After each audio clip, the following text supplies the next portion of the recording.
this message. So we're super grateful you've chosen to spend time with us to gain some insight, wisdom, and knowledge that we'll be sharing over the next 2 days.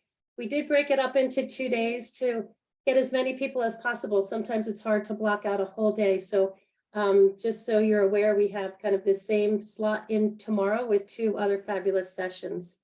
But before we get started, I would like to recognize and thank our media sponsors at WellSpa 360, Laura Walden and Shamela Anderson, as well as our platinum sponsors. We're always continually grateful for your support.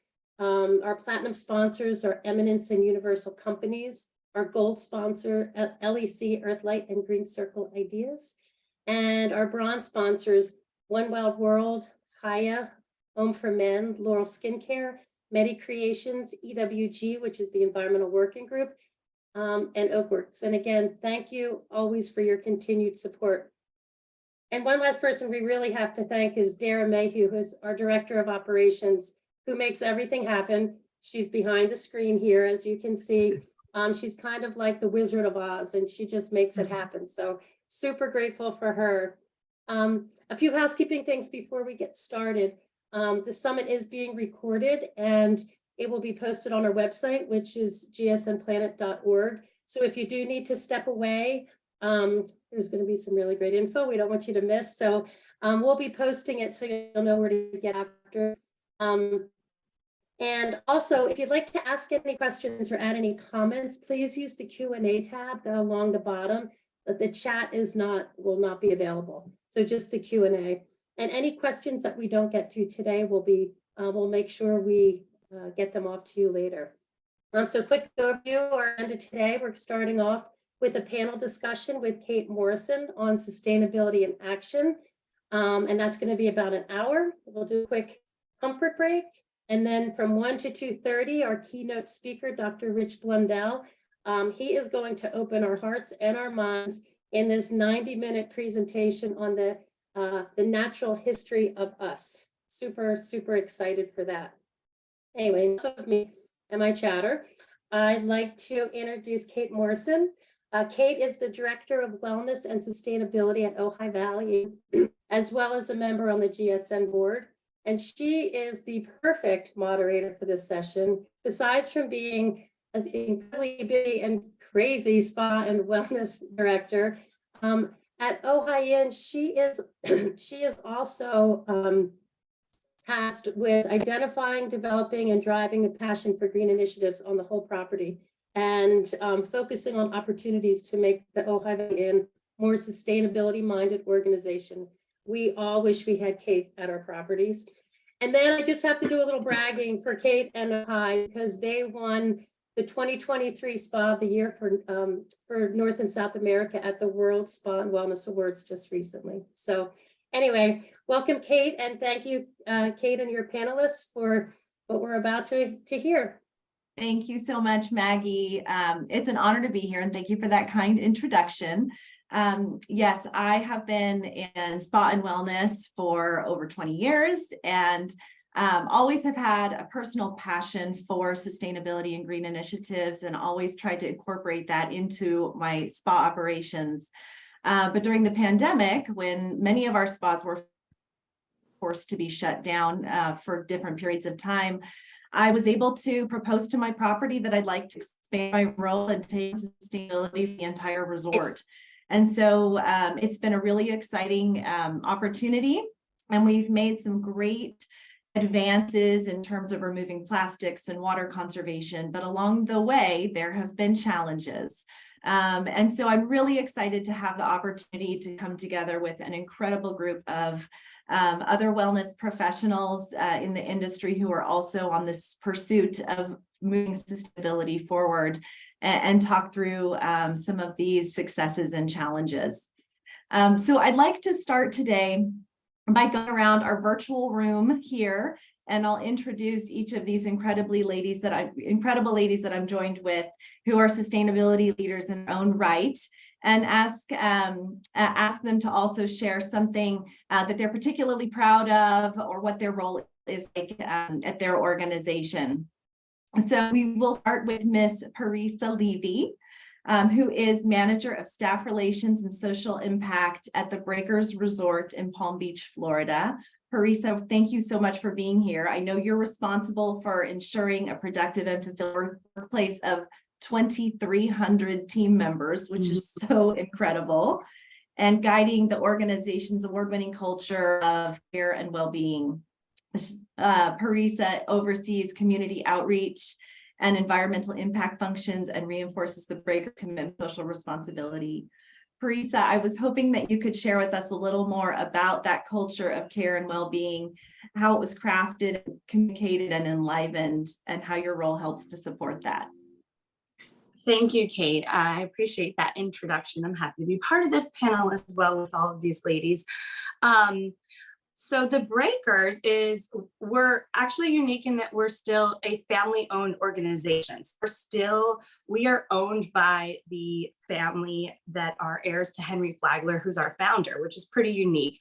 And one thing that we're really fortunate at the Breakers is that our owners and board of directors and leadership really prioritize our team first. And that really sets the pace for everything. So we find that if our team is living a healthy, fulfilled life, they can, live to their highest potential. And when our team is, their health and well-being are prioritized, everything else falls into place. So they're happy, they're coming to work and living fulfilled lives, and they're giving our guests the best, service possible, right? And so from there, as an organization, we're able to continue making this, commitment to enhancing our community and our environment so that the Breakers can be around hopefully for another 127 years. So how is that communicated? Well, it actually starts day one once you're hired.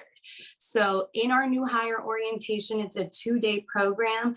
And on day 2, before you even step foot into your new position that you've been hired for, whether it's in housekeeping or finance or, one of the restaurants, we teach them a course called Breakthrough to Energy, where it actually teaches them about prioritizing health so that they have optimal energy to go into their roles. And then we also send them to volunteer with one of our senior leaders in the company.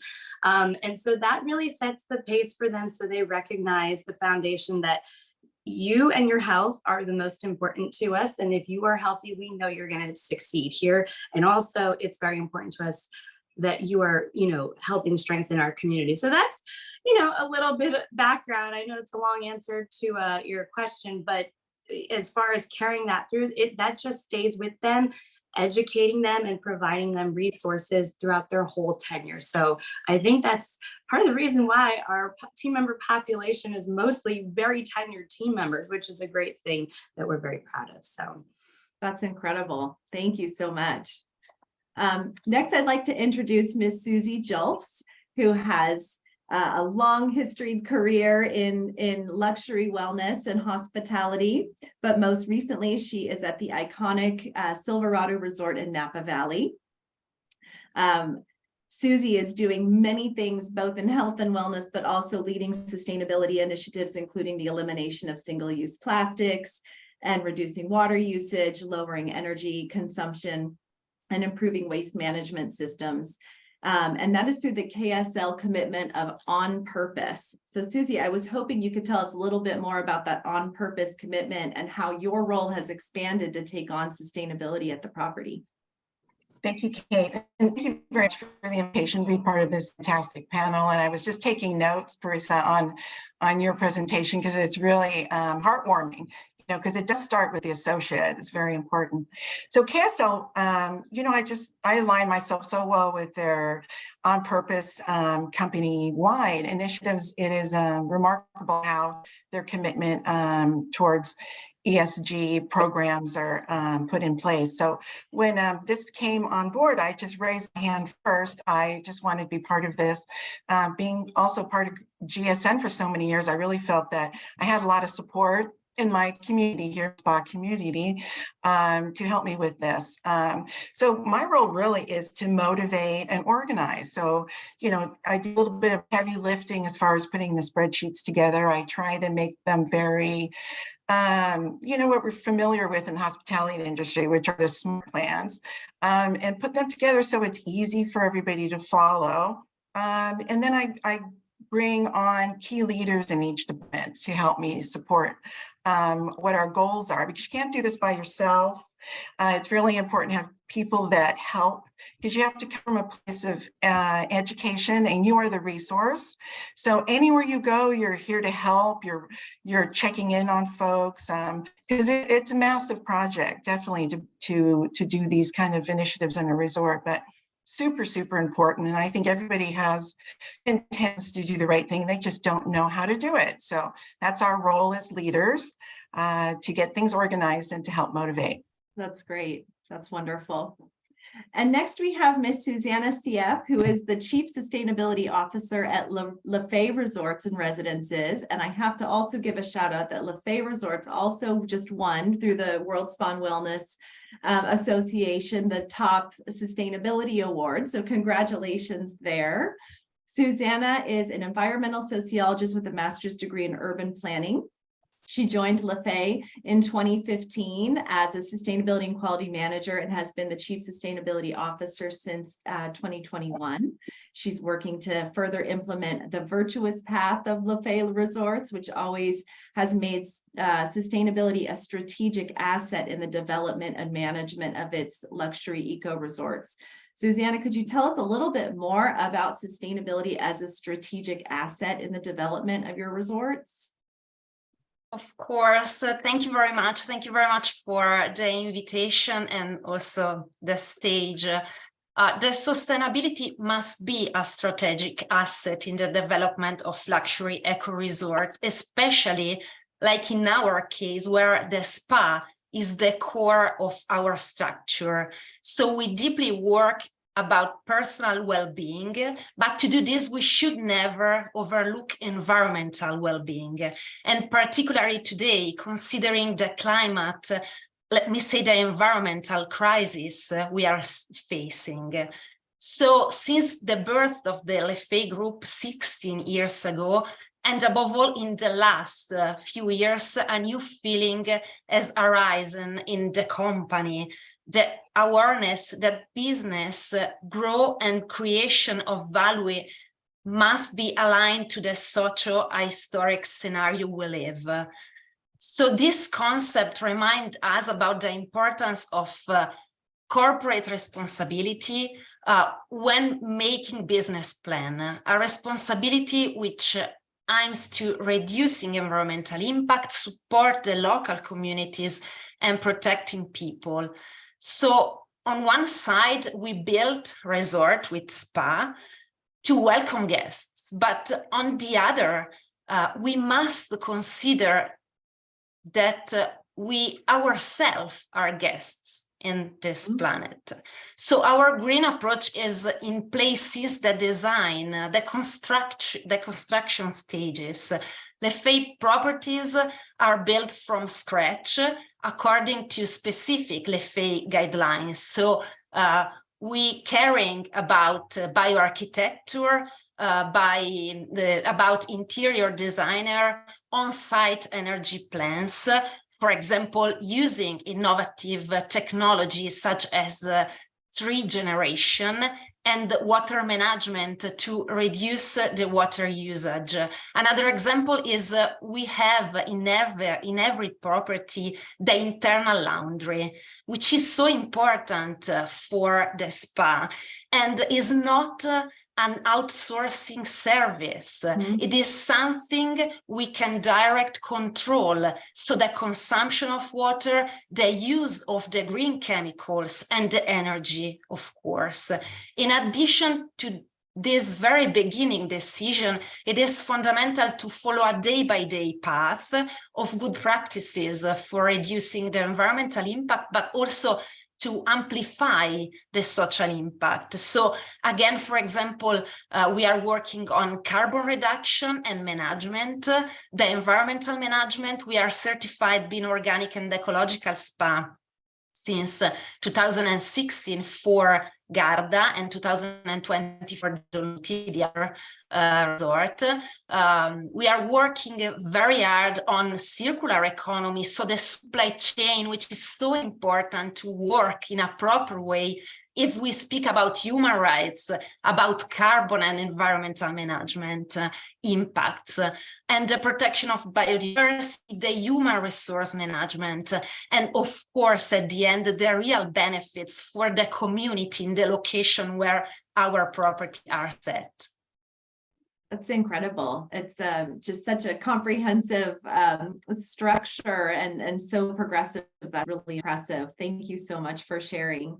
I also would like to introduce Mirella Prandelli, also from Lefay Resorts, who focuses mostly on PR and communication, which I think is so incredibly important. Mirella worked as a journalist and a copywriter for newspapers and joined Lefay in 2016.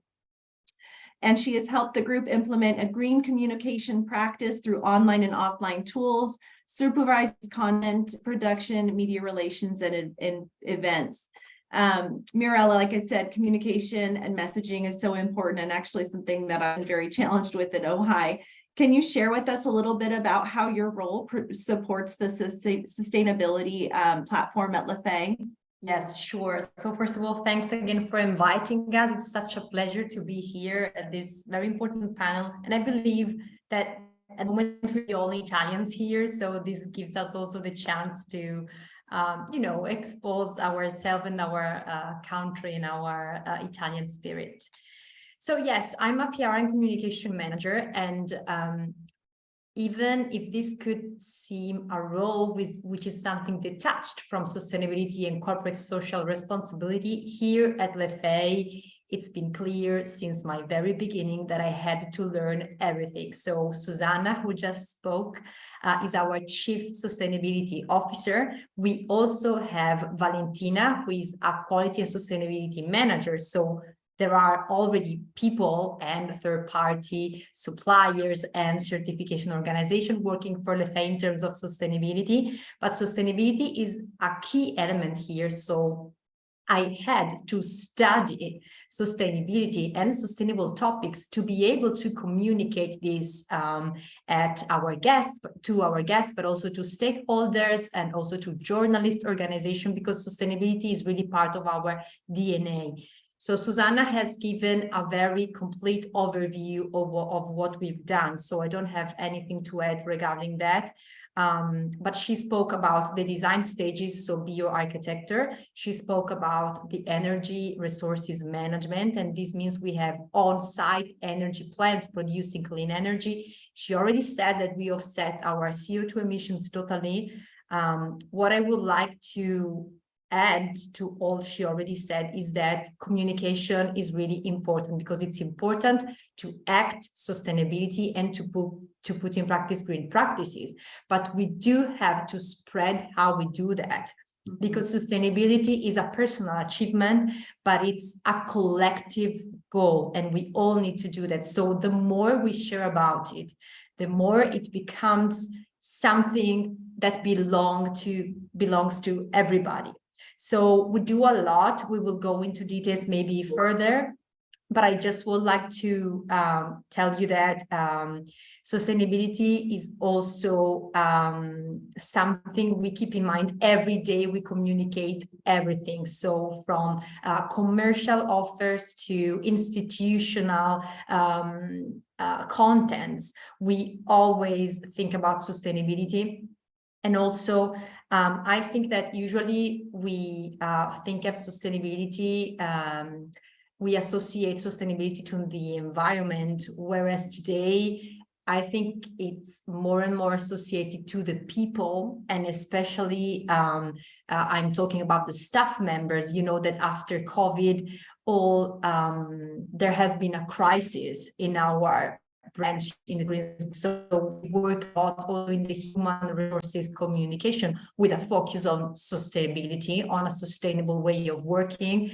And of course, we make a lot of effort to spread our sustainability practices to all guests and stakeholders, and we'll see how later on.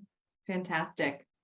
I think it's so inspirational too to hear of all these new roles in sustainability that are becoming available within the hospitality field, that it just is definitely growing, and it's an incredible example of all of our different roles and how we're able to start combining our more traditional roles with also sustainability efforts. So that's fantastic. And Jessica, I'd love to introduce you, Miss Jessica Swartley, who is joining us from the spa at Spruce Peak in Stowe, Vermont. I have not been to your property, but I have seen beautiful pictures and it looks incredible.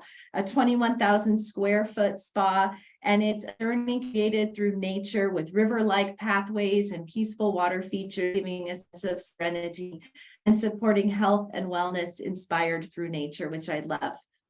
Jessica, your property is doing so much in composting and prioritizing recycled materials, but I was also interested to learn that you have 2,000 acres surrounding your resort in a conservation easement, and that you're also associated with the Audubon and have an Audubon certification. Could you tell us a little bit more about that? Yes, thank you so much, Kate. So our property was built, we opened in 2008, and in our little state of Vermont, we have so many different types of wonderful programs because Vermont, as the Green Mountain State, we're very focused on making sure that we're taking really good care of our state and the environment. And so when our property was under, when they were deciding what to do with our property and build up the community that is now Spruce Peak, they really wanted to make sure that it was sustainable by design. And so they worked with the state of Vermont and moved around some ownership of land, and were able to create a community that is Spruce Peak, that is right up against and part of a Snow Mountain Resort ski area. And so the ski area itself is on Mount Mansfield side is all state land. And so we're surrounded mainly by thousands of acres of state land, which is fantastic. And then on the Spruce Peak side of the mountain, all of our land here is put into an easement.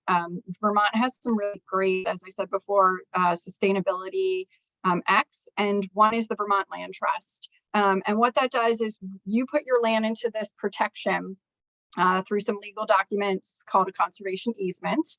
And the conservation easements are tied to your land, whether your land is sold or stays in your family for generations. And what you can do is really help to take care of the environment. And they have all different types of programs. I was speaking with a member this morning and how he was very excited. He just put his into what's called a work program, where they can come in and they can help you remove fallen trees, and really try and work off the land by also making sure that they're taking care of it. So there's some really great programs in our little state. And I would recommend everyone look and see what their states are offering, because you never know, there could be some really amazing opportunities out there that your property could be a part of, or your business could be a part of, that you've never heard of before. And then our Audubon certification is for a private mountain golf course, beautiful golf course, lots of amazing pictures on our website. And this program is really wonderful. It's called the ACSP, which is really working with award-winning education and certification programs, not only to protect the environment, but preserve the natural heritage of the game of golf. You know, golf is, besides swinging your clubs and chasing after a ball, is really focused on, you know, the taking care of the grass, right? And so if it's done correctly and done safely for the environment, it really can help to take care of those pieces of land. Absolutely. And thank you for that. That was such a great little piece of advice. I've already looked into it for our golf course here, because we're doing a lot in terms of turf removal and golf course redesign. And that's going to be a fantastic resource for our golf course as well. So thank you so much. I wanted to address with the group something that I think is a challenge for all of us, and that is in regards to stakeholder engagement.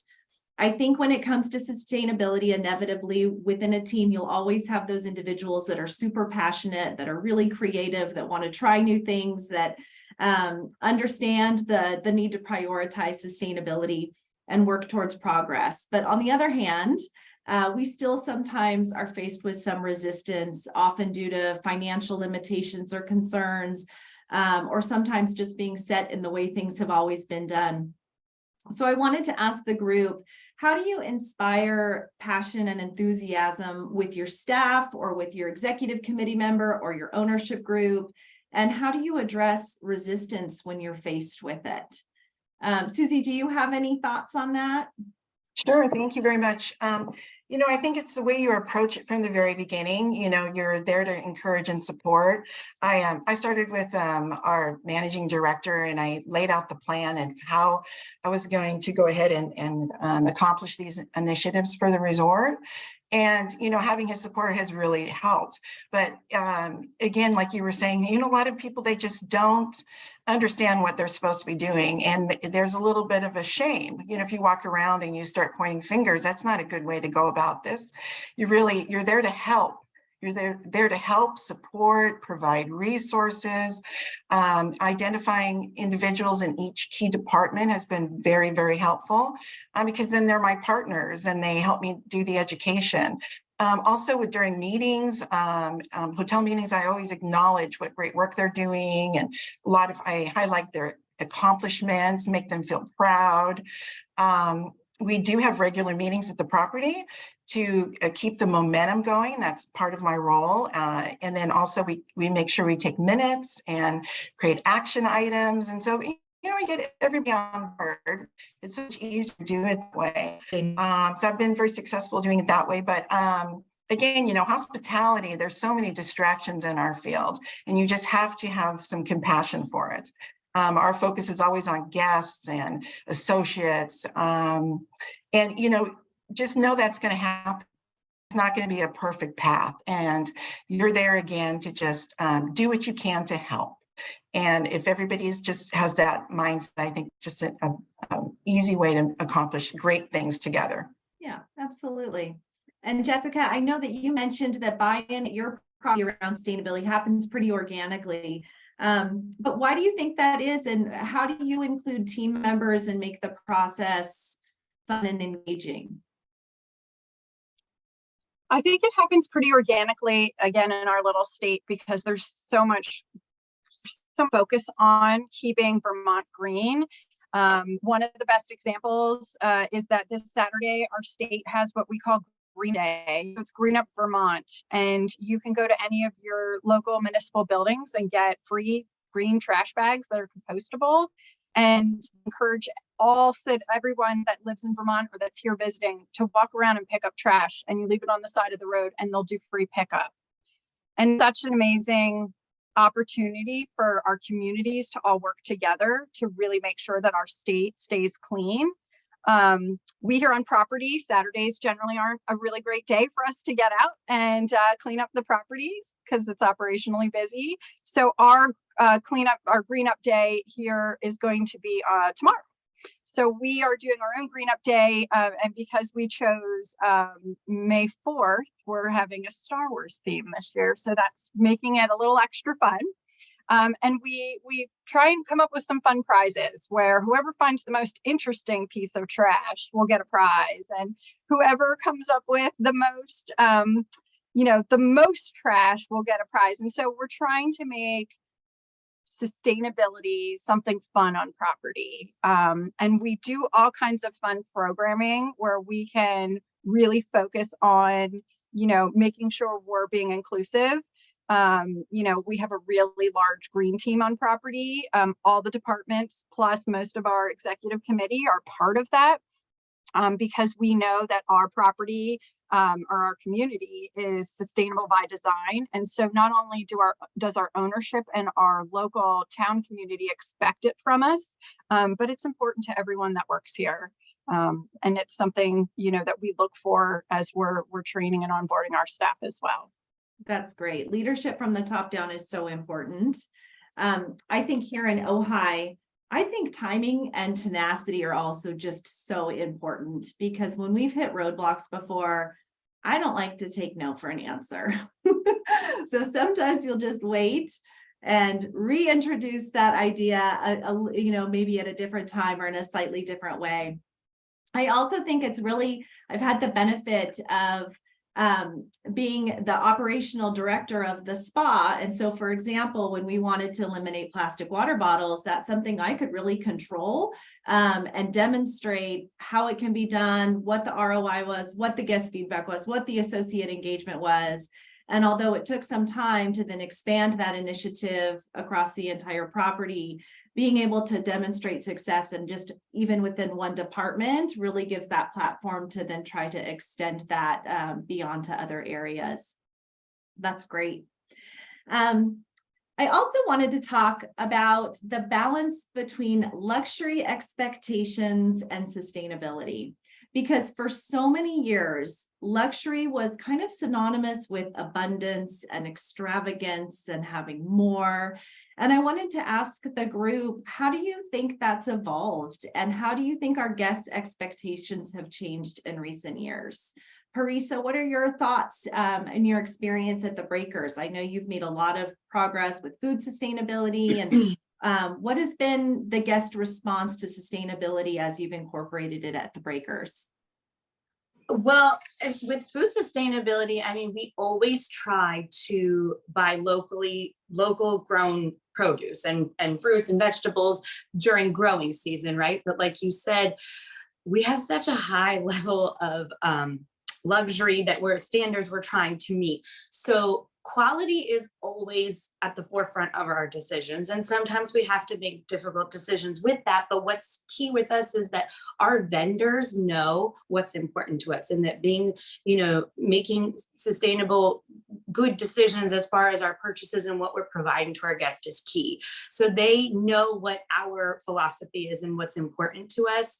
A nice option for guests is knowing that in our restaurants there's day boat specials where you're ordering a fish that was at most caught earlier that morning, and you're receiving that that's fresh, and our guests are very pleased with that. We also have a 2,000-foot organic herb garden on property where we grow our own herbs, and it's managed at our grounds team oversees that. And so it's our own team growing it. Our guests can actually take a walk in that little garden, smell the fresh rosemary that might be in their, meal, or as on their cocktail later that evening. But yes, the challenge always remains, especially with supply chain issues, and trying to make sure that we are providing luxury to our guests, but that they know that we're making, sustainable food choice for our guests as well. Mm-hmm. Absolutely. And Mirella and Susanna, I know at Lefay, as you had mentioned, a world renowned for being organic and ecologically spa certified, but also committed to the highest level of excellence when it comes to service. Can you speak a little bit about philosophy and how they complement each other and how you achieve both? Oh, I think Mirella, you might be muted. Okay, yeah, I'll start and Susanna can. Yes, it's very difficult, to combine excellence and sustainability, even if today they are becoming coupled, maybe they are becoming something that cannot be detached. I believe that luxury is something you miss. So maybe in the very past, it was associated to abundance. We are generations coming after our wars. I mean, not we, but our grandfathers and grandmother. Today, what people miss is space, silence, contact to nature. So this has become luxury. And going back to this was just, a consideration. And coming back to your question, it's interesting to say that the Leali family, who owns the Lefay Resorts company, comes from Maryland transportation. So they were involved in something which was completely different from sustainable tourism and maybe far from sustainability itself. So when they founded Lefay, sustainability to them was key. But, the way they worked with airline transportation has been brought in tourism and five-star luxury resort. What I mean is that we have operational manual for each department and for each staff member. and they clearly explains our standards, our protocols, and we do have audits and verification constantly going on to make sure that all these standards are well applied, and there are many of that. We have internal verification and audits, we have external ones, we and so I think that we do a lot in, first of all, making clear the standard we want to achieve with Lefay, and then check that they are constantly put in practice. So with both mystery verification and also verification that are, planned. Excellent. Thank you so much. I think in at Ojai, we've started to really talk about a philosophy of responsible luxury, because I think you're absolutely right. The perception of luxury has changed and evolved. And I love that you said connecting with nature, having quiet, having time. Those are things that are so important. We've made some small changes in Ojai. For example, at our spa cafe, we were serving salads that were really quite large, and our guests were telling us, I don't need this much food.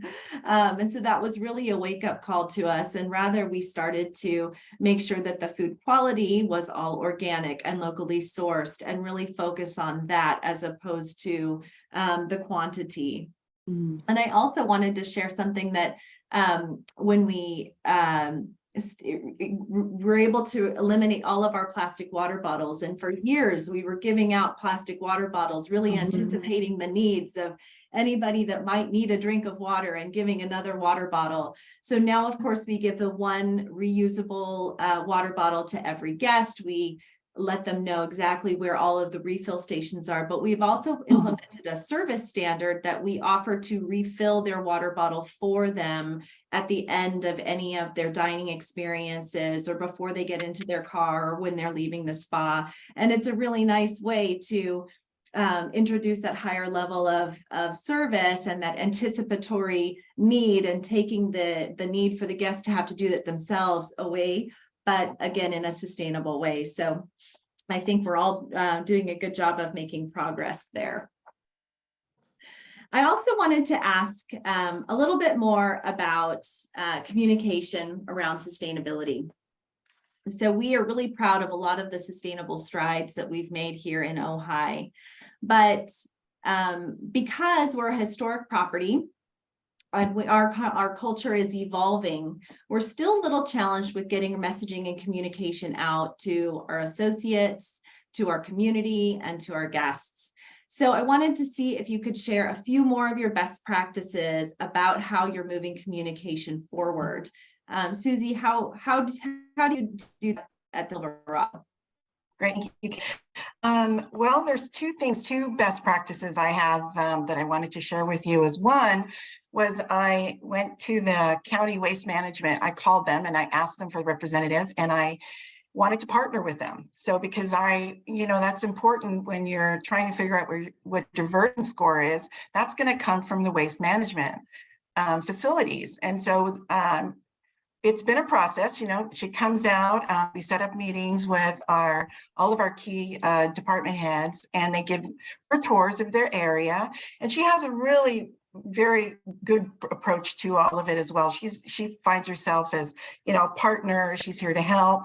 She's evaluating all of our receptacles and our locations, and then she's going to come back with a plan.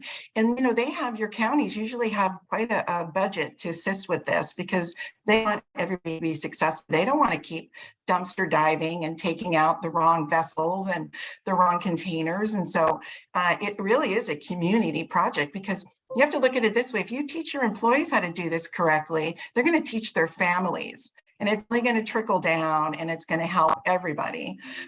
So again, partner with local county waste management representatives. That is one really important one. And then the second one was, how do you make it easy for the employees that this is their first time. They've heard of the word recycling, but they don't really understand what that means. And so the one place where everybody really has a common location in a resort or sometimes in a business, right, is your cafeteria or your break room.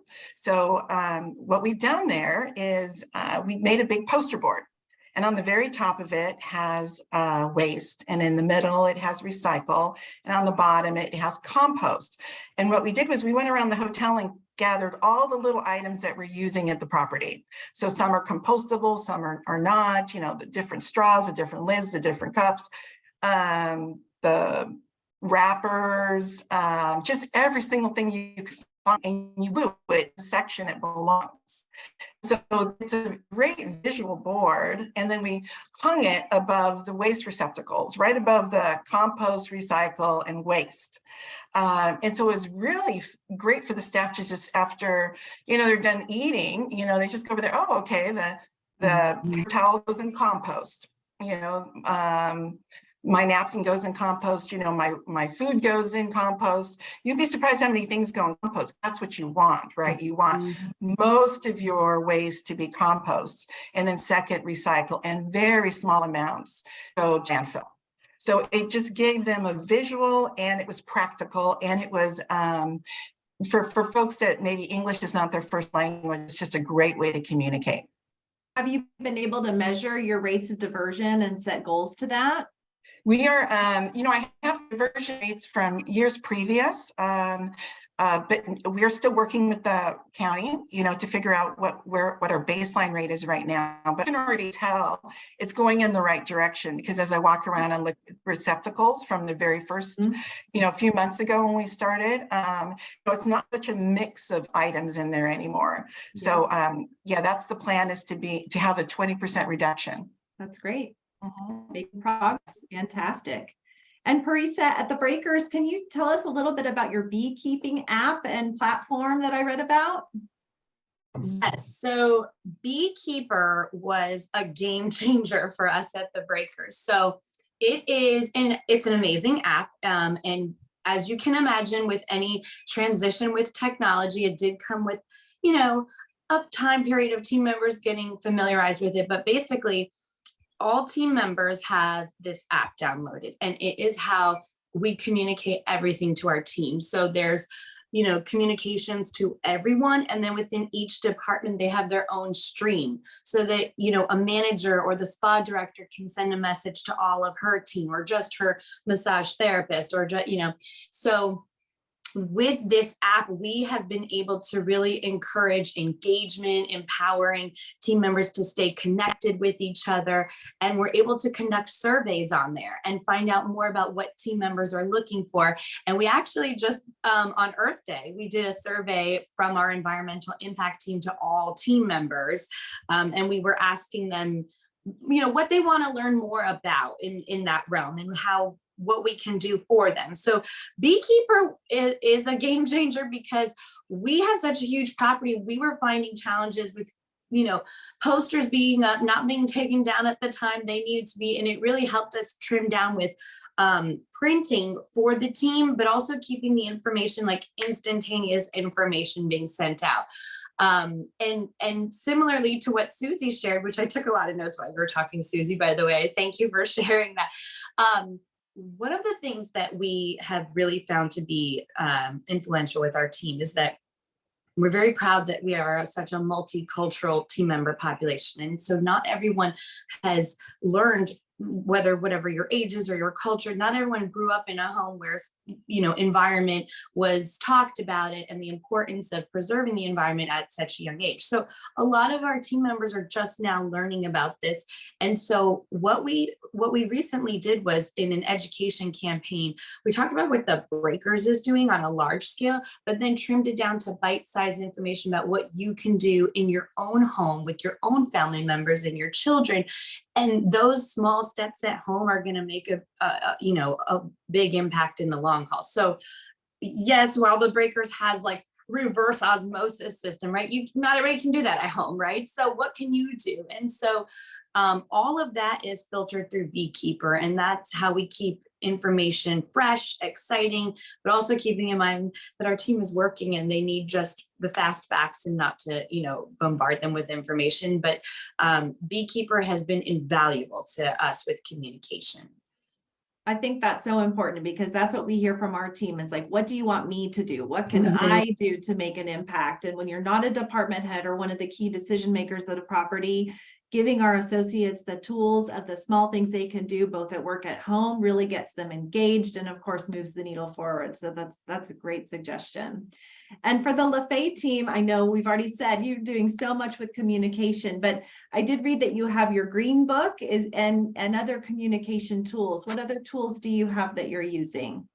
Well, we have a lot. So the green book is for guests. So basically each guest has one green book in the room.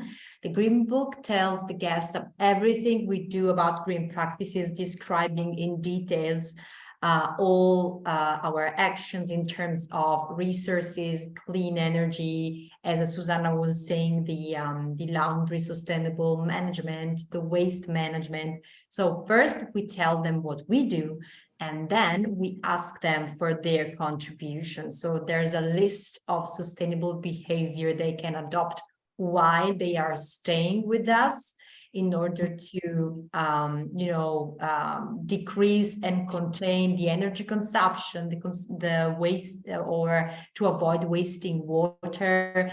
Just to give you an example, what we do is we encourage them to reuse the towels in the bathroom and to avoid to ask them changed every day or more than once a day. Same thing we do the same thing with the sheets, because some of them ask them to replace it. And sometimes it's quite difficult because a guest coming in a 5 luxury spa usually asks for 2 or 3 bathrobes per day, while we encourage them to use the same bathrobe for the stay if it's a short one. And while doing that, we explain them why we encourage them doing so, giving them data, so how much water is wasted on that. And to us, it's a particular sensitive topic because our resort on Lake Garda is in an area called Riviera dei Limoni, which suffers from lack of water. So water is surely something very important to us. And this is, so the Green Book is something dedicated to the guest. The most important tool we have every year is a sustainable, verified report of sustainability, and it's verified by first party, and it's done following the GRI guidelines. Correct, Susanna? Am I speaking right? Because she's the one overseeing the whole, even if it's a communication tool, it's so technical and detailed that it's a multi-hand project, and we do a lot of effort in publishing this. And in the report, we have all data about energy consumption, water consumption, how much clean energy we produce. So everything, it's written down there. So our carbon footprint, the calculation of CO2 emission. So this is something more technical that Susanna can explain. But I would say, so these are quite technical instruments. So I would talk about more, everyday tool we use. For example, speaking of communication, I usually post 8 press trips per year from different markets from all over the world. So from Italy, USA, UK and Ireland, Russia, France, and also Germany. So these are our main markets. And I regularly host press trips with them. When they come, sometimes, I think every time, I mean, there are press trips focused on sustainability. And in that case, their whole press trip program is focused on that. Also, just to give you a proper example, otherwise I'm speaking abstract. If a group of journalists comes at Lefay and they have to experience food because they are food focused and gourmet, what we do is we bring them foraging outdoor so they can collect local herbs. And this really encourages sustainability because maybe in the night they eat those herbs in a gourmet restaurant, discovering that a gourmet experience can be fully sustainable, using local products, involving the community, because when we do this kind of activities, we have local guides with us, telling us about their local produce, their herbs, and this is, for example, something which is very important in the mountains, where there are a lot of flowers and plants that you can actually eat. Or sometimes we organize visits to our energy plant. So also to journalists, we really make a lot in terms of communication. And of course, we support many local activities for the community, but this is something that all the resorts do. So one thing I'd like to tell about the community, because, you know, we've talked about different audience. So the Green Book is for the guests, the sustainability report is for technical stakeholders, we have the media coming, and then how do we speak to the community? Because, you know, sometimes we are a 5 luxury resort, a community cannot really get to know you very closely. So what we did with Dolomiti 1 month ago, we did an open day when the resort was closed for the annual closure. We invited the local population to come and see the property. And of course, during the visit, we also explained what we do in terms of sustainability. So this was a win-win, because on the one hand, we explain them what we do in terms of sustainability. And on the other hand, they participated. So it was really a communication. And for example, local staff members could invite their families to come and see our resort. So this was very, you know, this was very important for us. That sounds amazing. I bet that was really special. That's a great idea. Well, ladies, as we're kind of approaching towards the end of our talk here, I wanted to open up the opportunity for each of you to share a best practice or a piece of advice. At GSN, we are all about sharing information, progress, moving the needle forward, and supporting each other when we have challenges or need advice or just kind of don't know what to do next. So I'd love to ask each of you to take a moment to just share a simple best practice or a way to motivate yourself or others when needed. Jessica, can we start with you? Yes. So I was trying to think about this from put my director hat on, right? Because we've been talking so much about property. But I really think that, you know, a lot of us, this is the Green Spa Network, right? So we should focus a little bit on spas and spa operations.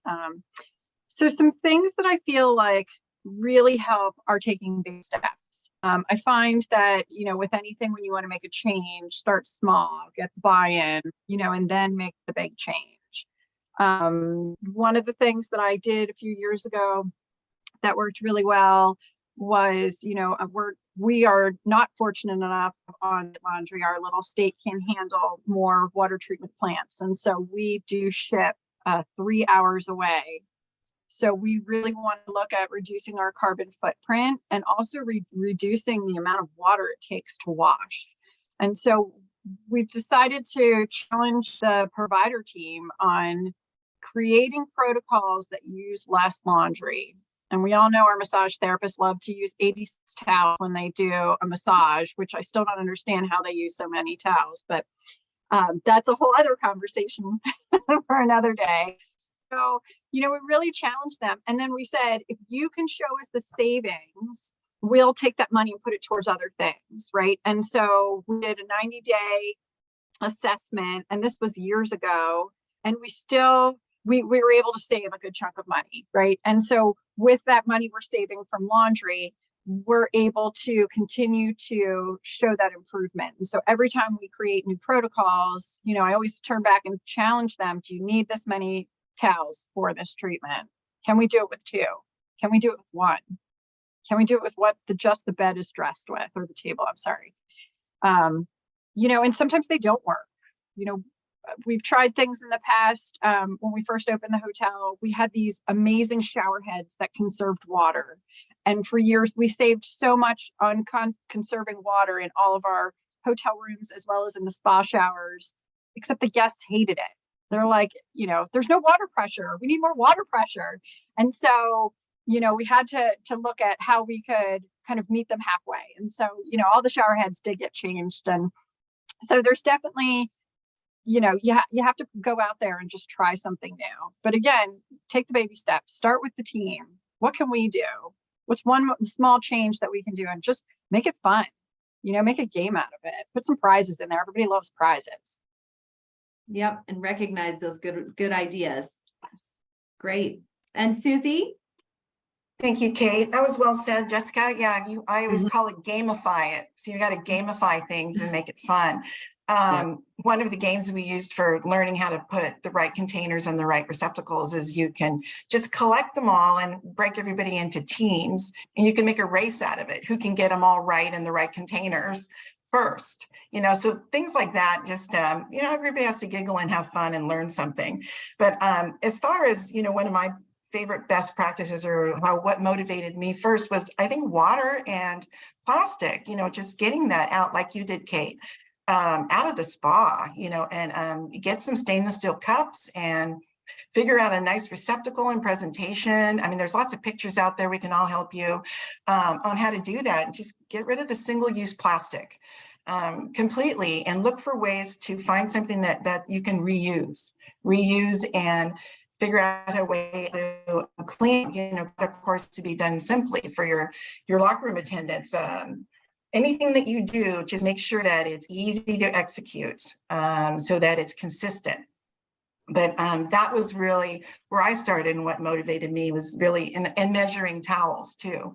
How many towels you really need for each one of the services. And then if you're telling them it's 3 gallons of water per towel, or 5 gallons of water per robe, everybody's eyes open.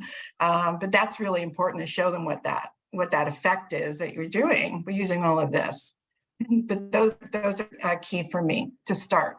Yeah, absolutely. And for any of us in luxury spa and wellness, the Forbes Association is also very interested in sustainability and is looking for us to be eliminating single-use items, single-use plastics. So that's definitely the future. Absolutely. Susanna and Mirella, anything else that you'd like to share with us as best practices? I can start. I think today's sustainability is a trend, and sometimes companies feel forced by the market and their reputation to practice something not so in line with a real reduction of their environmental impact. So this risk of our partial and distorted narrative that becomes greenwashing. So my advice is to start from a punctual analysis of your reality with specific data, and think about long-term plan, measuring the progress step by step every year, and stating clear the improvement objectives. So connected to this, regarding the best practice, I can say the certified calculation of CO2 emission, which requires you to collect a lot of data. So scope 1, scope 2, and scope 3. And so it's a very deep internal knowledge of your facility, but also the chance to involve in the process the entire company, and I mean the staff. So this is the only way to put in practice activities to truly reduce your emissions as much as possible, and eventually offset the remaining ones in order to be climate neutral and help this climate crisis. Absolutely. Mirella, anything that you wanted to add? Well, Susanna said the most important thing. What I might add is that maybe for a small property which doesn't have the force and to build, for example, an energy on-site plant or a marketing team to follow the publication of the sustainability report, I think that a lot can be done, making sustainable choices in what you offer. For example, restaurants. Our properties both feature a gourmet restaurant, and both of them are sustainable. And this is quite, special if you think they are gourmet, because you cannot serve salads.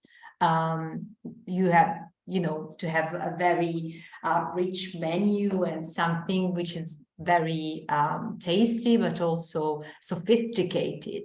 So what we did was offering two type of cuisine. On Lake Garda, we totally avoid the use of meat and dairy products. And you know better than me that they are one of the most polluting production industry source in the industry, in every type of industry. So our Grumman restaurant, for example, totally avoids meat and dairy products, even if it's a gourmet restaurant. We serve mainly plant-based dishes with some fish, while the restaurant in the mountains is something different. In that case, we do offer meat, but sustainability is given by suppliers. So all our suppliers surround the resort. So for example, the meat is super local, as well as the fish. We have an altimetric menu. And for example, alpine fish come from the peaks of the Dolomites. So maybe you have less choice, but what we have is completely sustainable. And as to that story, yeah, so I mean, I focused on the restaurants because I think that everyone needs to eat in a resort, right? So I think it's something that can be applied to all and sometimes resorts have multi-restaurants and multi-food outlets. So I think that it really makes a difference. Absolutely. And I mean, we can learn in spa and wellness from what other industries are doing. One of the changes we made here at the spa, it started with an idea of wanting to work with a local florist to make sure that all of the flower arrangements we were bringing in were local.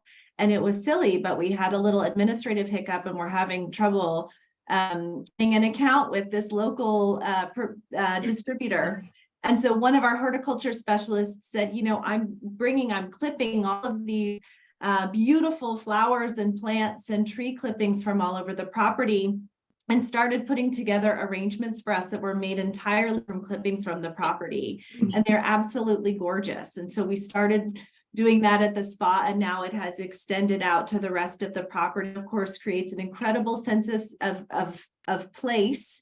And it's such a wonderful piece of engagement when we talk to our guests. They're so impressed that all of these beautiful arrangements are made in an entirely sustainable way from our property clippings. So I think that sharing what we're doing in other areas of the resorts is really beneficial for all of us. And Parisa, anything you'd like to add as well?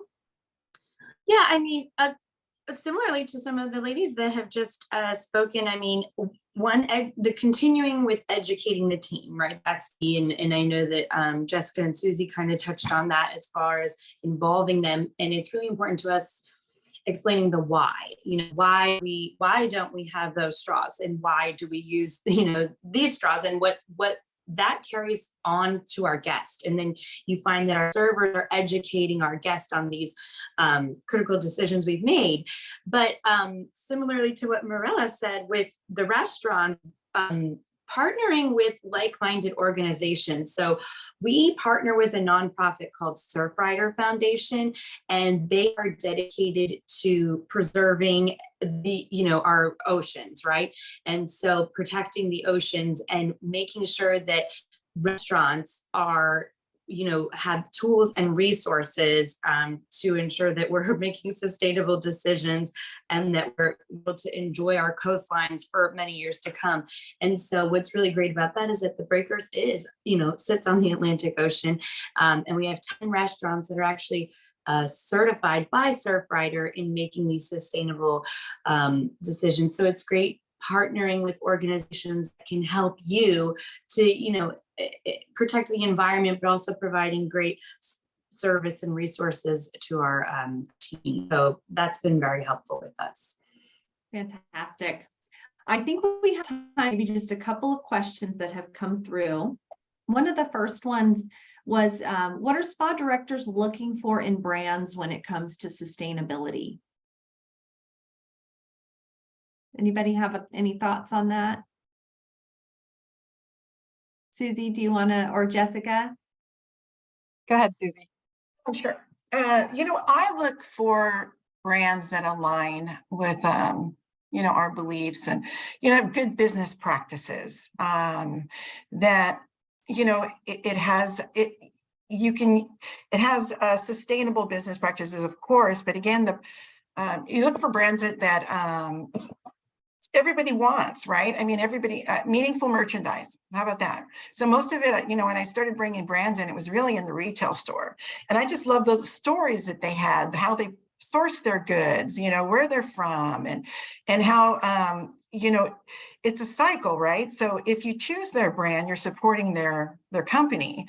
And so it's kind of a positive decision you're making if you're bringing somebody on, so, I mean, I just found it to be really fun to have like-minded brands in and have meaningful merchandise that, give to planet causes or help with human trafficking or, using organic cottons, and just in such education, you're learning something always when you're going to these buyer shows and you're having different brands you've never seen before out there in the store. It's just amazing.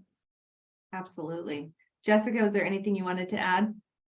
Yeah, I think it's important to make sure, first off, that whatever you're bringing in, it needs to tell your story, right? So, as much as sometimes I love some of the tropical products, I'm in the mountains in Vermont. So does that tell my story? Probably not. Am I doing a special maybe to offset that?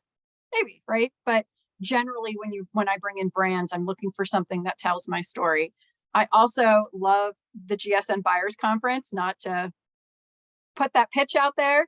Oh, but we can plug that all day long. That's it's fantastic. I will tell you, like I will, if you walk my retail space and my treatment rooms, you're going to see all of our favorite vendors that come and attend GSN and are part of the same culture and beliefs and standards of sustainability and making sure that we're telling the same story. And so I think that that's important as well. I think that's always a good step in the right direction to educate our guests and our clients, is to make sure that we're putting products in their hands that aren't just result driven, but that are also going to tell that story, that, yes, my spa is sustainable and we're doing everything we can to make sure that we're telling that story, not only through what we're offering for treatments and in the spaces, but for what you can take home. Absolutely. I agree. When I've been at the GSN conference, I'm always so impressed with the companies that really have a great presentation on what their sustainability message and values are, because that's obviously why we're there. That's what's most important. And we're super passionate about to see that like-mindedness is really meaningful. And I think the other thing is packaging. I think that's really something that I certainly am really interested in, is the future of packaging and how sustainable practices are being incorporated into the packaging. And again, has to look luxurious, has to look very high end and refined, fit with the expectations of our guests. But we also want to be eliminating plastics and reducing packaging in every way we possibly can. Great. And one last question here was, what do you see as the future trends in sustainability for wellness and resorts? Lefay team, do you have any thoughts on that? Maybe, yeah, something. So one thing I'm seeing a lot is the contact with nature. We are launching, this is brand new. We do have health programs in our spa. But we are launching a new health program because so far our health programs are carried out within our spa and mix holistic practices and holistic treatments. Of course, we always offer an outdoor activity like meditation or a guided walk in our energy garden, because our resort is surrounded by an energy garden. But we are launching a brand new spa program in which you have spa experiences outdoor in the morning, and not within the property, but in the outdoor nature. So for example, in the mountain, you go in the woods and do tree hiking, forest bathing, and then in the afternoon you can make some spa activities inside. I mean, so spa is outdoor and indoor. And when I say outdoor, I'm not referring to the garden, but the territory. And this is important because on the one hand, our guests may get to know the territory where we are, And on the other one, they can have wellness activities in surrounding nature, basically. So this is, yes, this is, I think that other resorts are creating this sort of experiences. So I think that this can be a trend for spas, and also cosmetic and skincare. I think that cosmetic is, I mean, the consumer and the guests are asking for sustainable cosmetic, certified cosmetic with natural ingredients. We do have a cosmetic line, and it's fully vegan certified, cruelty-free certified, and I think that this is becoming more and more important. It's one of the most important trends. Our massages are carried out using extra virgin olive oil. So, you know, our signature treatments only use that and not other cosmetic products. So this is something really appreciated. But yeah, green skincare is another trend. Yeah, absolutely. I mean, I think that there's such a strong correlation between sustainability and wellness, and it really is touching every element of a resort stay, a guest stay. So I think the future of wellness and sustainability, it just is going to be continuing to grow and to touch all of those areas in a more impactful way. Well, thank you so much to all of you. This has been such a pleasure to chat and get to know you all. And thank you for sharing your best practices and your challenges. I hope that our audience has found this to be a helpful conversation. And yeah, thank you so much. Thank you. Thank you. Thank you. Wow, that was fabulous. Your wisdom, your knowledge, your passion for what you're doing. Some really great information. And I don't know, I was figuring out little bullets to take away to go into our break. And I think it's just so interesting to see the various ways that everyone is doing this, from what Lefay is doing is amazing to the story of picking flowers at Ojai and everything that was shared in between. I always say it doesn't matter what shade of green you're in, just have some shade of green and can hope to get it darker. But I think the biggest message that I got, there was many, and I have more time to talk tomorrow, but is what Desmond Tutu once wisely said, that there's only one way to eat an elephant, one bite at a time.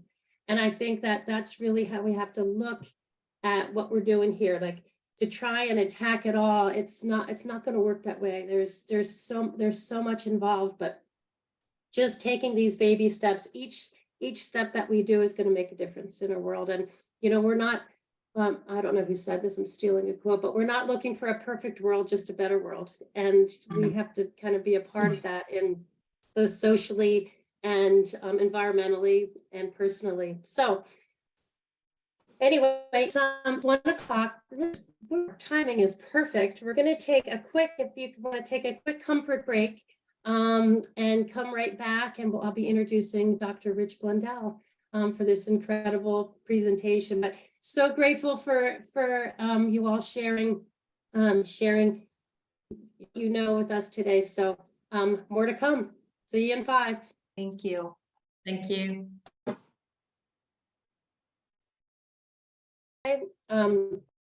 Dr. Rich Blundell, he's the founder of Oika. He will tell you all about that. And just reading on Oika's website, I needed to go over it about 5 different times and reread it, because there's so much stuff. Just a quick background on Dr. Rich Blundell. He's an ecologist and philosopher working at the convergence of art, science, nature, and culture. I have to read this slow myself so I can just really try and figure out what this is all about. But as the founder of Oika, his research examines how transformation happens across the scales of person, place, and planet. Rich tells a scientific story of the universe that includes art and human creativity as natural phenomena, and his goal is to make the continuity of nature palpable. So without further ado, Dr. Rich Blundell, it's all yours. Thank you, Maggie. And I have to say, that was really impressive to sit in on that conversation. incredibly exciting, actually. I mean, just in my line of work, I'm sort of paying attention to what's going on in the world and in academia, in the sciences, and in culture. And what I was hearing on that panel is just so relevant to the kind of work that I do. But I also think that there's something new. I hear something really new in all of that. And so it's incredibly exciting. And I think it reflects just our moment, that there's this big change happening right now. And it's asking us to step into that change. And what I just heard on that panel just sounded very resonant with so many of the things that the research that I'm doing, the insights that I'm coming across, the people I'm researching. So just very exciting. And I mean that in a very genuine way. But anyway, so my talk today is called The Natural History of Us. I'm going to explore what the role of spas and wellness might be in this transformation that we're going through. But I'd like to begin just by acknowledging that I am presenting to you today from the traditional land of the Wampanoag people, both past and present. And I'd also like to honor with gratitude the land and the sea of this region and all people who have stewarded these habitats throughout the generations.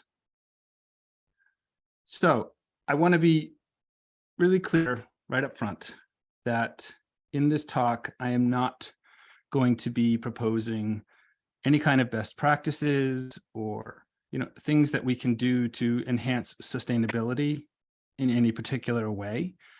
I heard a lot of that. What I'm really going to be focusing in on is, well, what is the ethos that compels us to implement those practices? I want to go deeper. I really want to go down into the deep causes and motivations that humans have for taking care of themselves and the planet. So I wanted to make sure and be clear on that before I start. So I found this quote. This is a quote that I came across when I was doing my PhD research. It's from a very obscure book by a geologist that you've never heard of. It's all but when I came across this, it just seemed to encapsulate precisely the kind of research that I want to be doing. I can't see the top line, but it says, let's see if I can get this to work. Well, you can read it.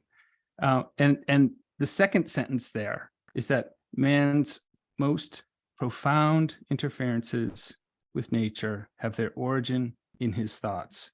I was going to put the little sick in the brackets, but I sort of figured that actually the gender assignment here is actually probably appropriate. But this is the idea here, is that what this work is about and what Oika is about, which I'll explain to you in a minute, is we're talking about qualities and processes and patterns that appear in the way that human beings think and perceive the world, and especially how they identify with that world or not.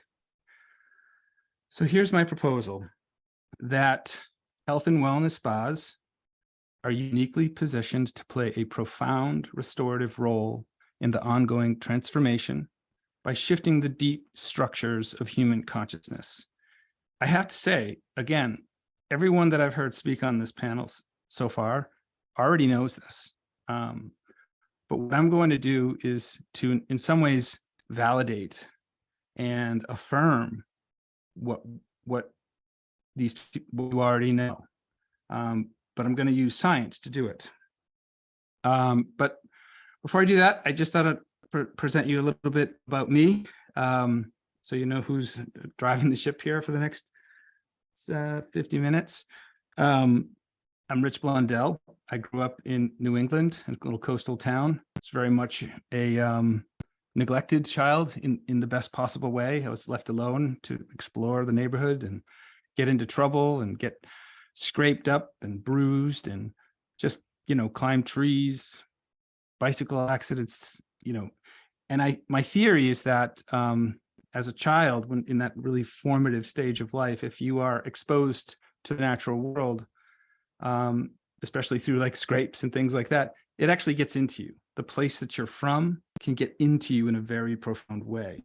And I found that to be incredibly true. And it's guided my life ever since.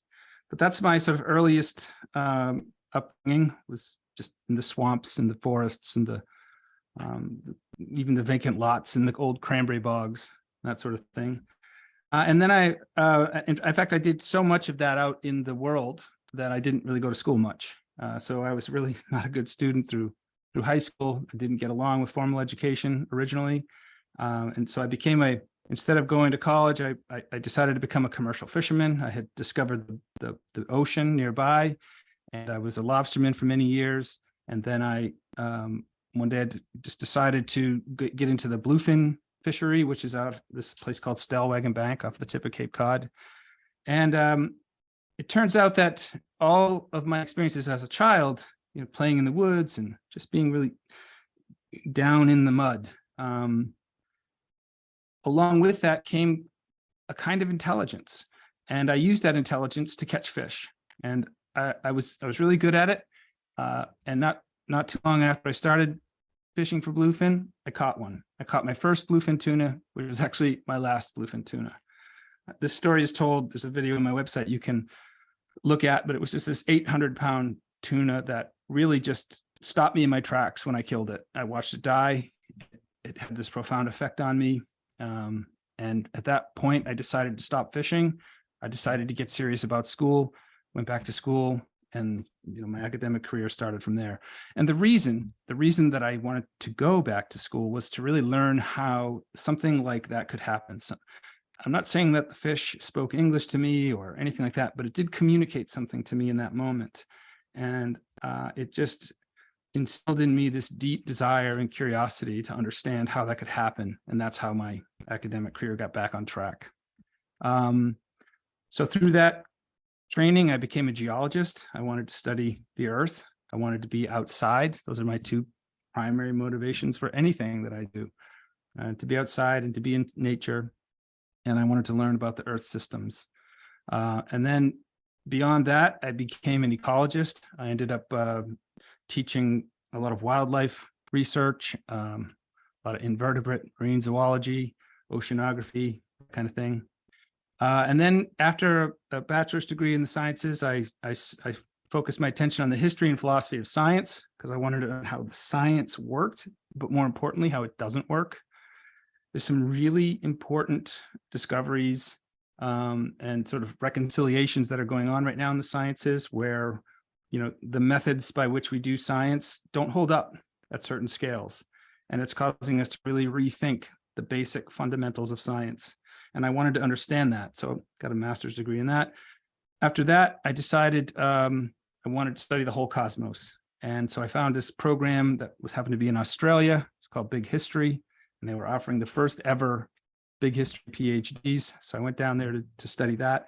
It's the history of the cosmos that includes the human story. And I'm in a minute, we're gonna take a deep but brief dive into that story. So you'll get a sense for what that means. But the other thing was just that there are really surprising and profound insights that emerge when you study deep time, long time scales.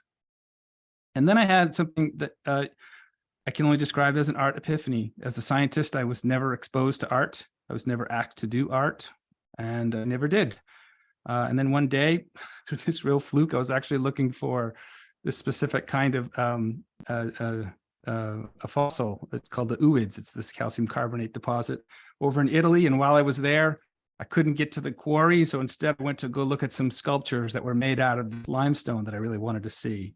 And again, just like the tuna, it snuck up on me, and there was something in this sculpture. It was in Florence, Italy, in Uffizi, and it floored me. I couldn't walk, couldn't stand up, could barely breathe, had heart palpitations. Turns out it's this thing called Stendhal syndrome. Some people have it when they're exposed to art or great beauty. Their system gets overwhelmed, and happened to me.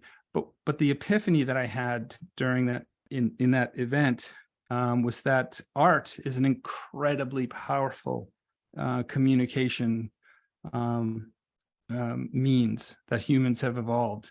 And I'm going to when I tell the story of the cosmos in a minute, you're going to see where that comes from, where that capacity to do art comes from. And it comes from a very surprising place. And then throughout all of this, I was really interested in my own transformative experience, the tuna, the art, epiphany.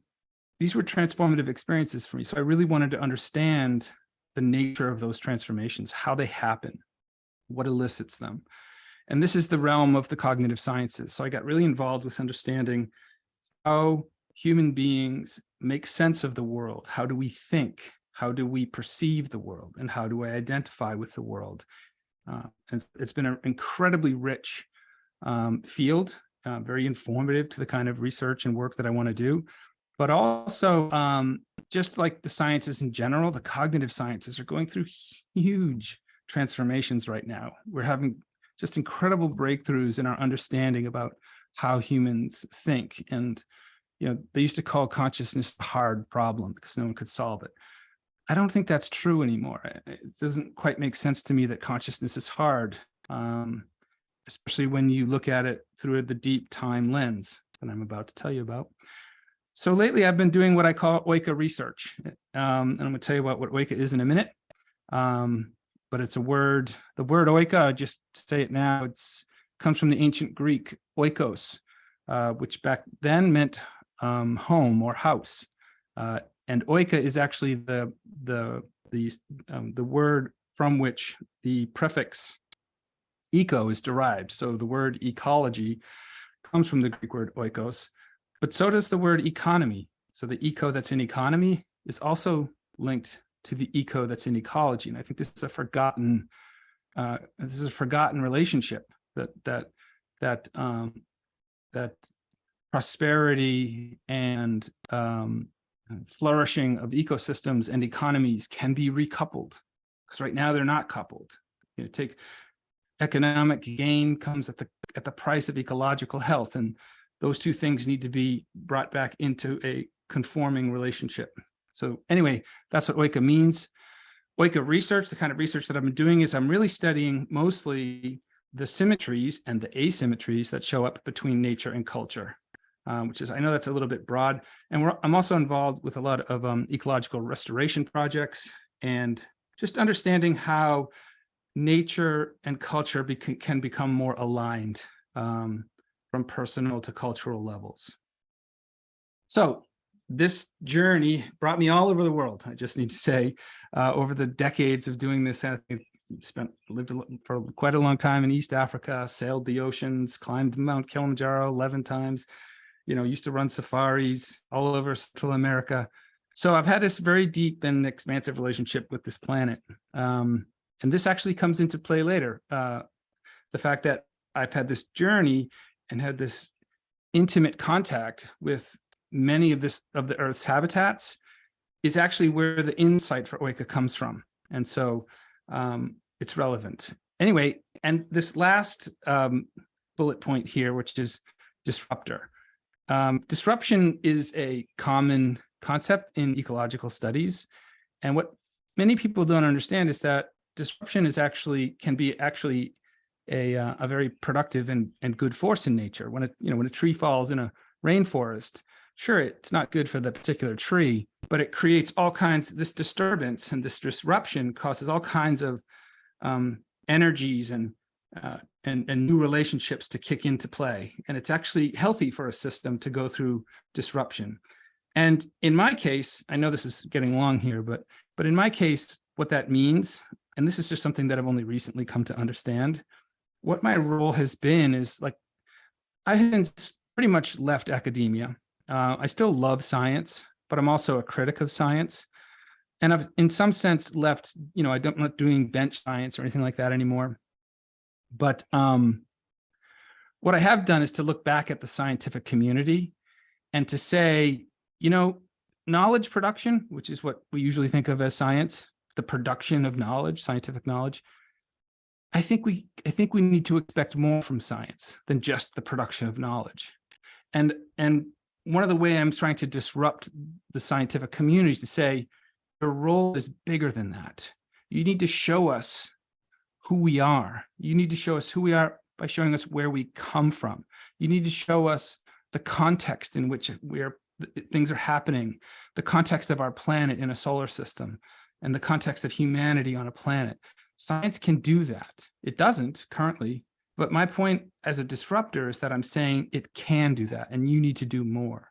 So not only am I doing that with the sciences, but recently I've been working with a lot of artists.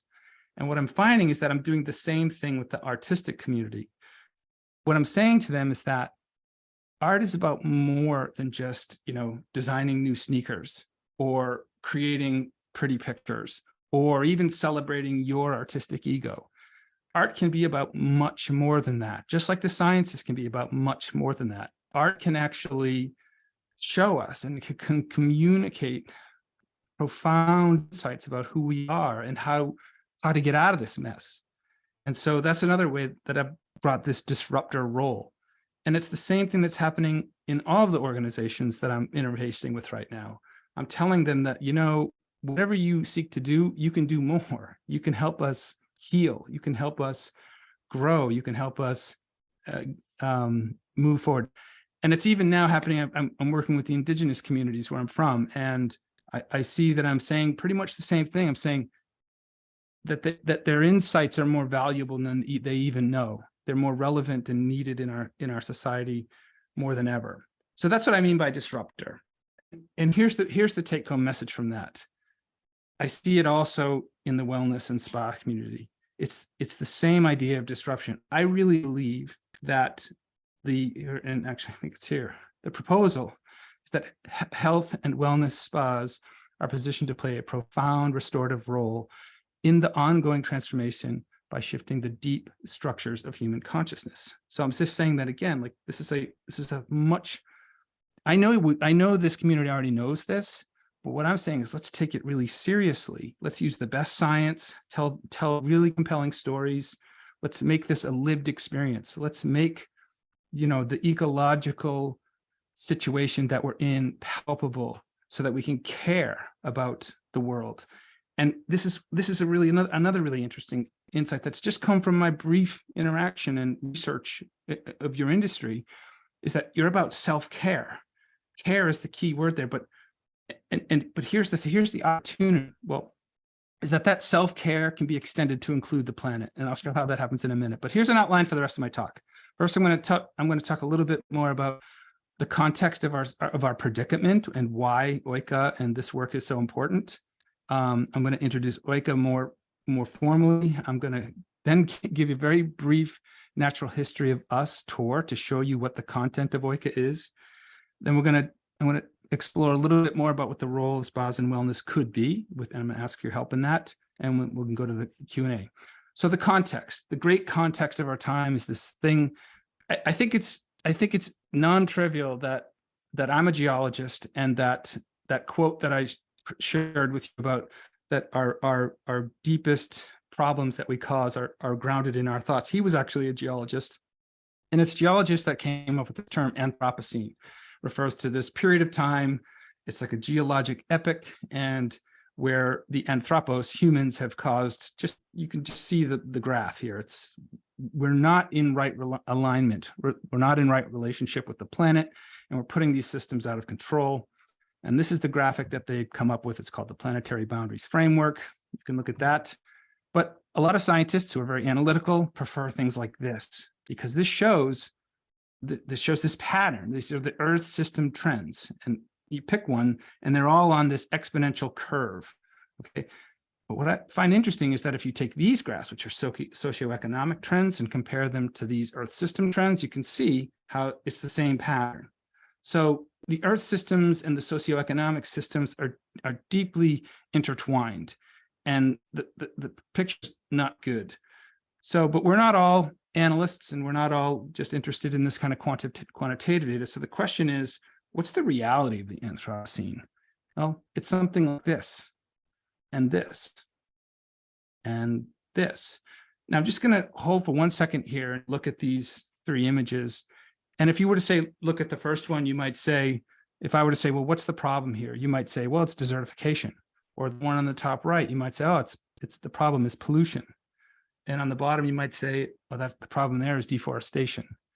But getting back to what my original sort of proposal was, that these aren't the problems.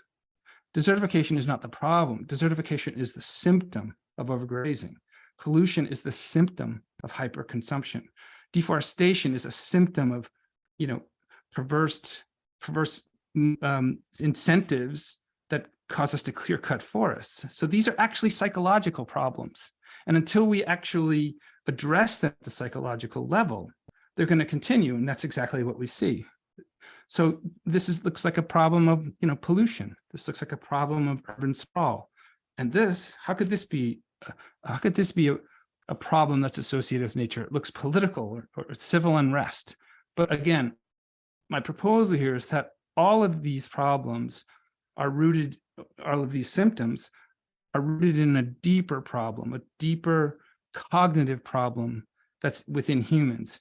And to cut to the chase, I think that problem is a disconnect from our home, the oikos of our belonging.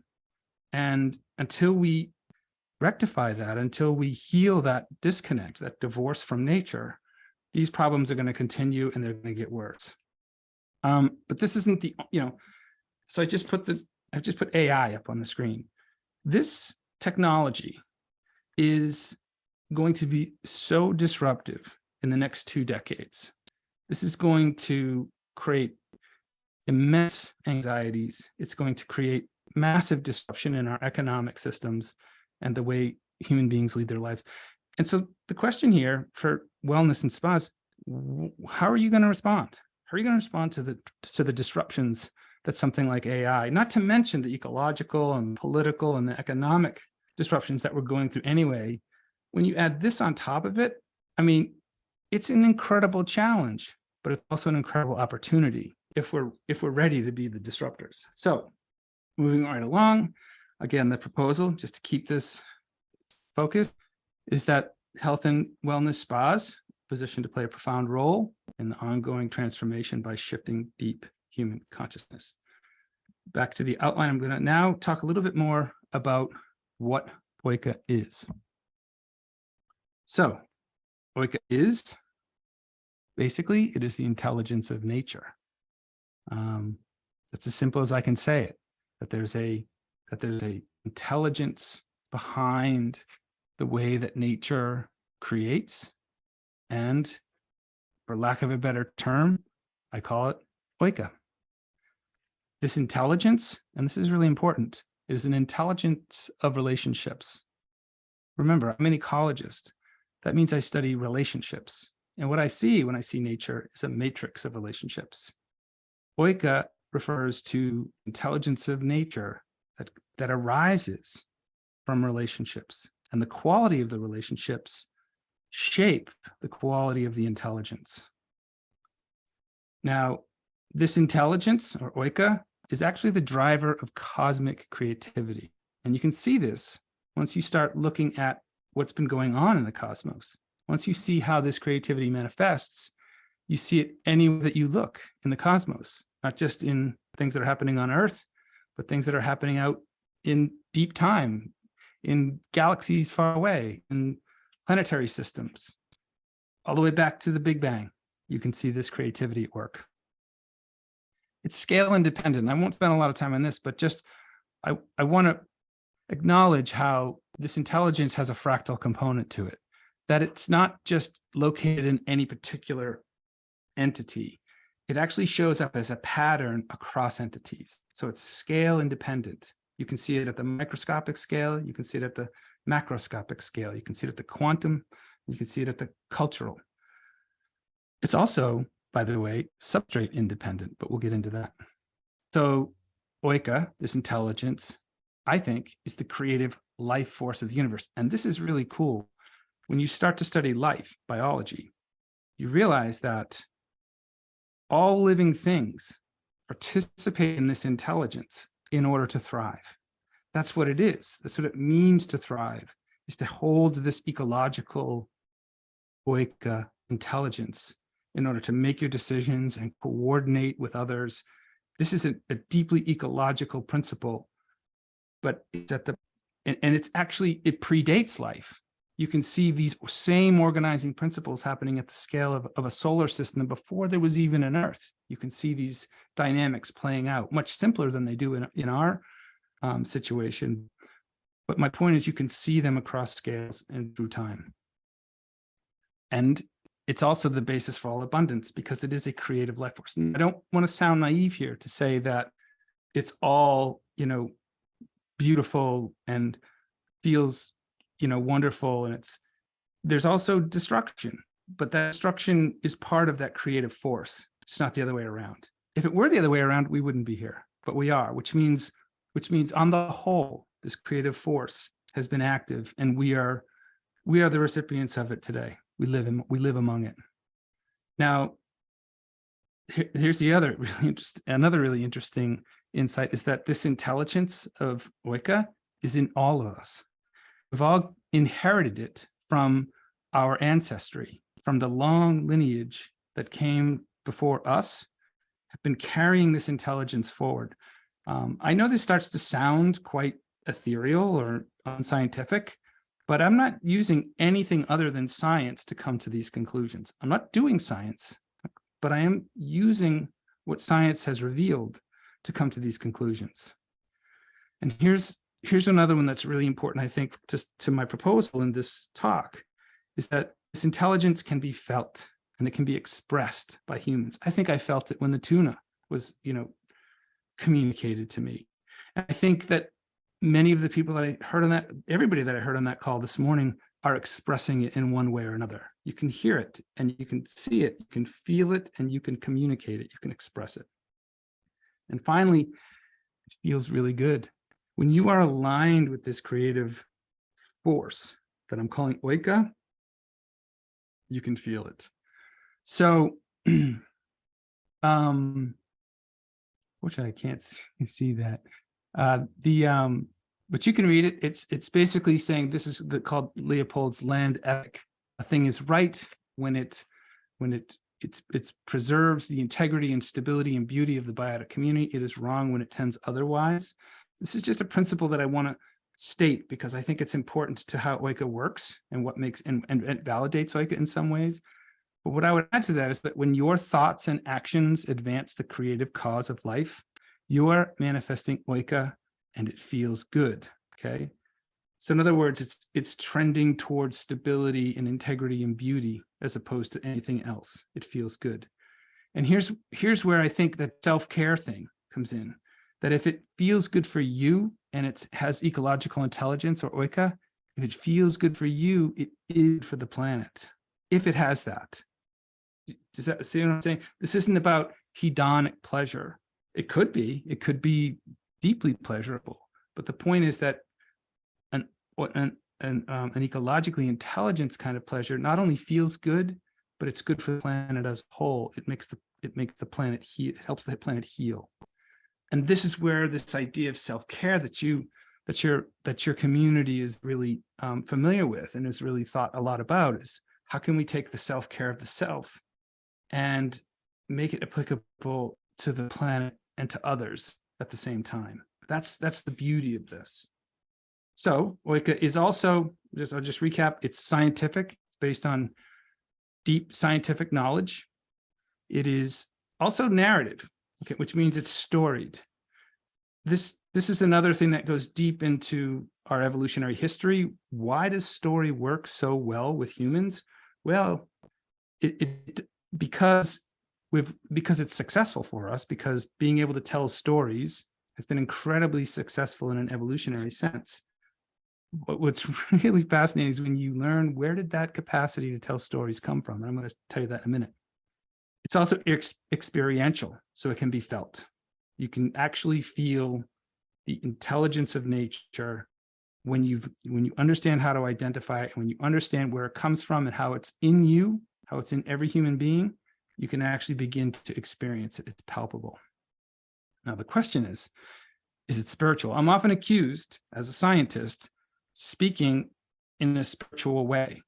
And the fact is, I've had to kind of abandon the idea that I cannot use spiritual language to speak about the scientific knowledge that I have. And so I've kind of given up on that idea, but that's not actually the point. It just happened to be a byproduct of a deep scientific investigation. Who was it that said, I think it's usually attributed to Louis Pasteur, and he said, you know, a little bit of science will bring you away from God, but a lot of science will bring you back. There's something like that happens. If you really get beyond the reductionist and the objective sort of injuries of science, you discover that there's deep meaning and significance to be discovered as well. Now, is that a spiritual experience? I don't know. that's for you to decide. So the proposal again is just that health and wellness spas can play a role in shifting the consciousness toward this. Now I'm going to move on to the content of Oika, which is the natural history of us. Okay. This is a course that I teach. I can teach it in the course of a college semester or a course of a month, but I'm going to give you a very brief and very sort of quick history of the whole universe in a moment. So buckle up. Okay. So we begin this 13.8 billion years ago in a dark void. And the funny thing is actually we know what's back there, but what it is mystery. So we don't really know. But by acknowledging that there's a mystery deep down before the Big Bang, it kind of frees us up to now consider, well, what do we do know? What do we actually know? And this is not to dismiss that mystery, but it's actually to carry it forward. So that mystery is present before the Big Bang. We can actually think of it as present right here, right now. So the universe begins in mystery and it carries that mystery up to today. I'm not saying anything that's outside the bounds of science, but then for some reason we don't know, there's this flaring forth of energy. It's an event called the Big Bang, 13.8 billion years ago.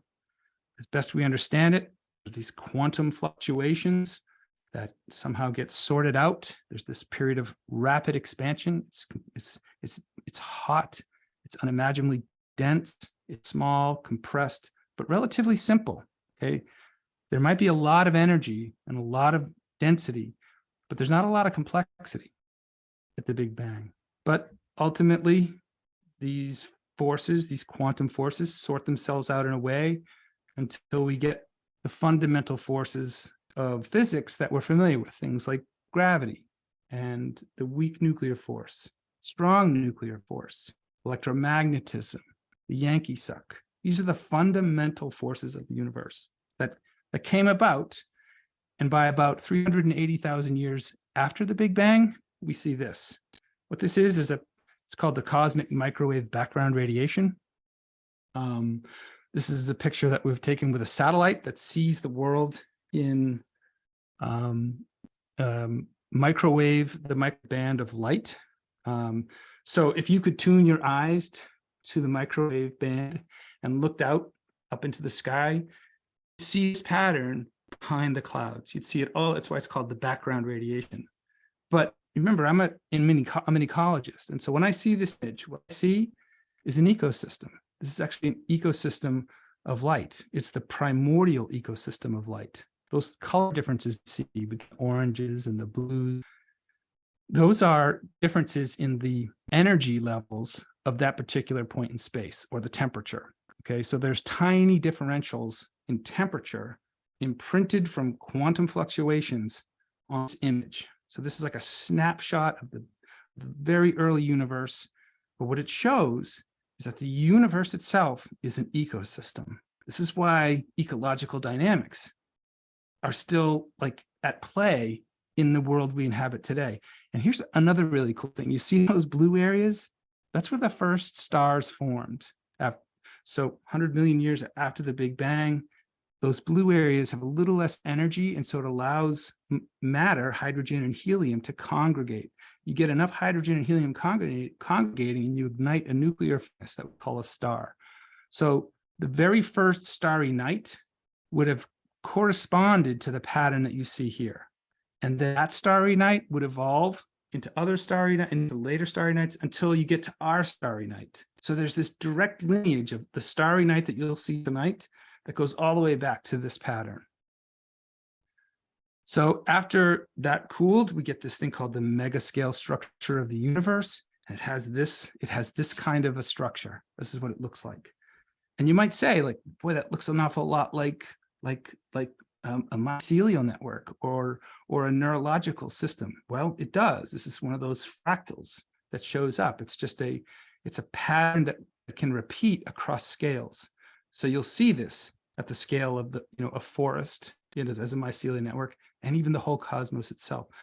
Every fractal that you see in this story is not just mathematical equation that shows up again and again. It's actually a reminder that the processes that create the universe and that show up in mycelial networks are also within us. This is a powerful signifier that we are connected, that we belong to this system, that we're in communication with it. These are the insights of Oika that I'm going with. So eventually, some of those stars that form will self-organize into structures like this. This is a spiral galaxy. It's probably Andromeda, one that we can see through binoculars from Earth. And this is like the galaxy that we're in. So the Milky Way is quite similar to this one. And we just happen to find ourselves out in one of the, sort of an obscure spiral arm, the Milky Way.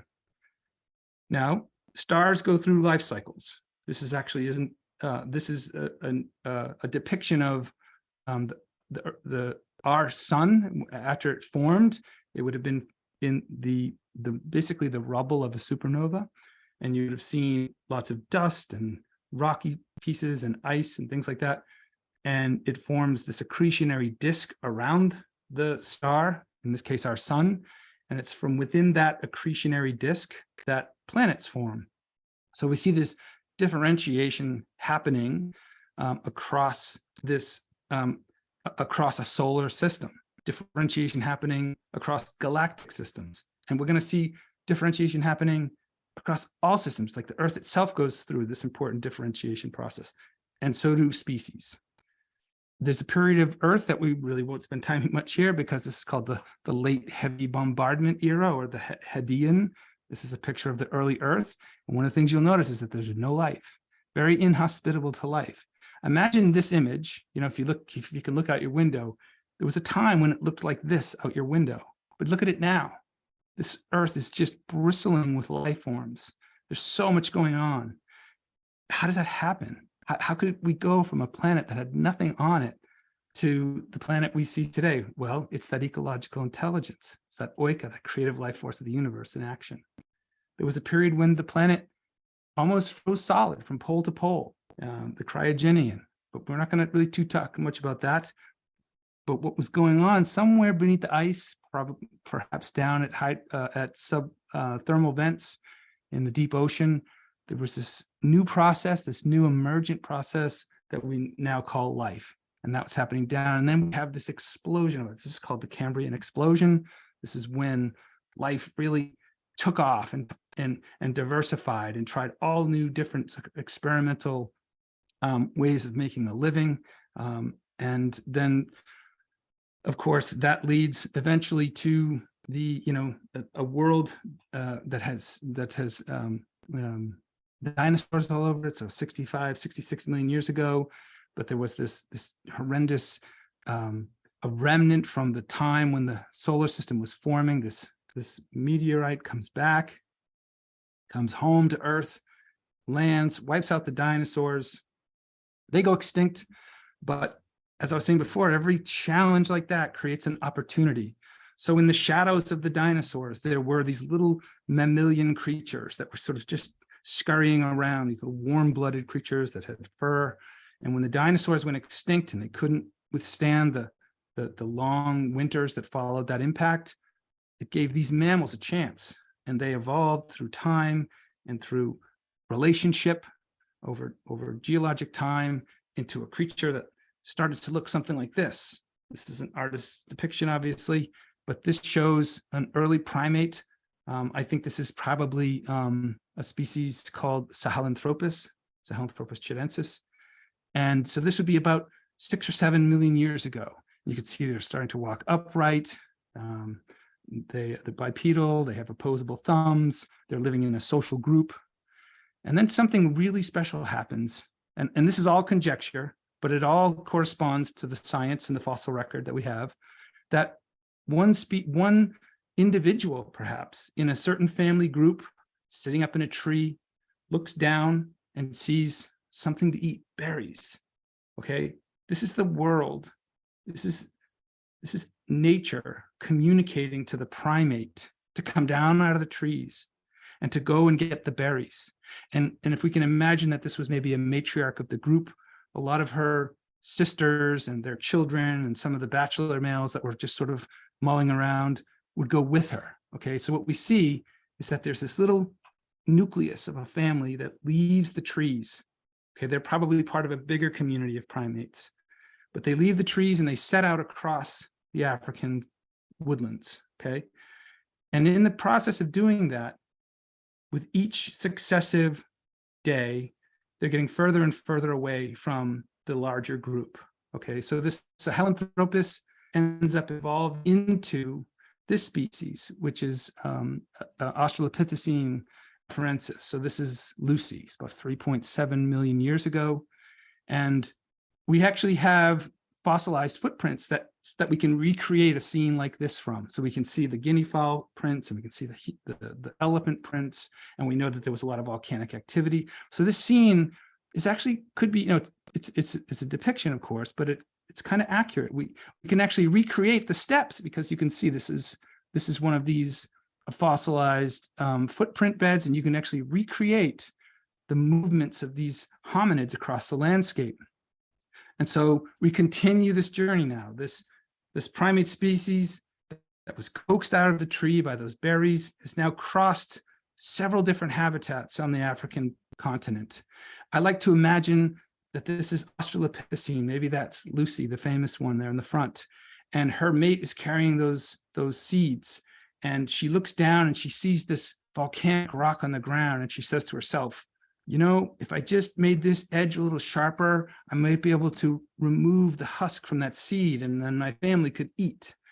What is she doing there? Like, what's happening there? What's happening is that this primate has developed a way of telling a story. This is the emergence of narrative in the universe, as far as we know, that this primate looks down and the rock itself teaches her to say, if I do this, this will happen. If this happens, this will happen. That's a series of causal consequences that represents the capacity to tell a story. If this happens, then this happens, then this happens, then that happens. That's a story.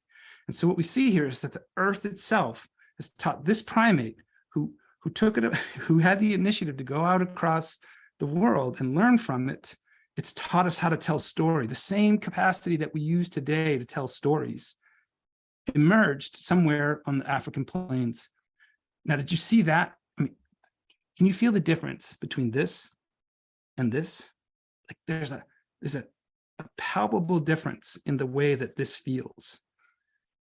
My proposal here is that this is actually the emergence of aesthetic capacities. This could be even like a precursor to like an artistic appreciation, because whoever made this didn't have to make it so symmetrical. In fact, it would be more effective as a cutting tool if it wasn't symmetrical, because you wouldn't have to hold a sharp edge.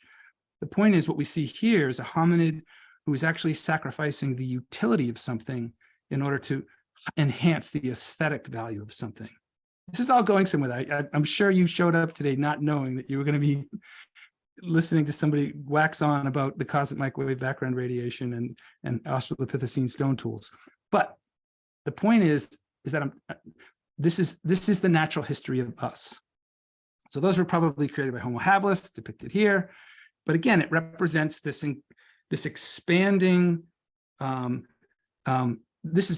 This is not an accurate depiction of the root or anything. We don't know, but we do know that these early primates moved out in a diaspora from one place and ended up encountering many different habitats. And as they went through the eons and eons of generations, these habitats each taught the primate different things.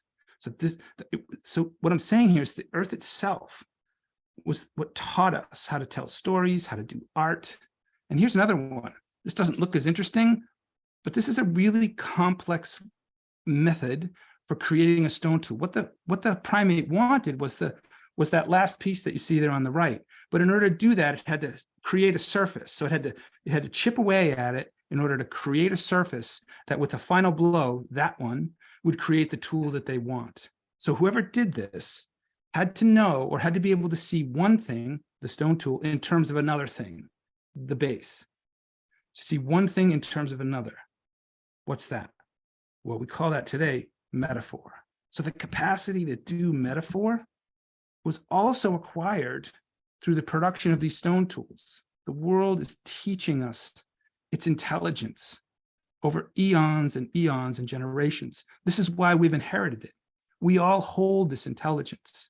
And with that, the ability to tell stories, the appreciation for beauty, and the capacity for metaphor, we set out across the entire planet, telling stories, surviving, thriving, multiplying, and that's how the human beings came to such a dominant position. I don't mean that in a hierarchical way, but we've lived all over this planet.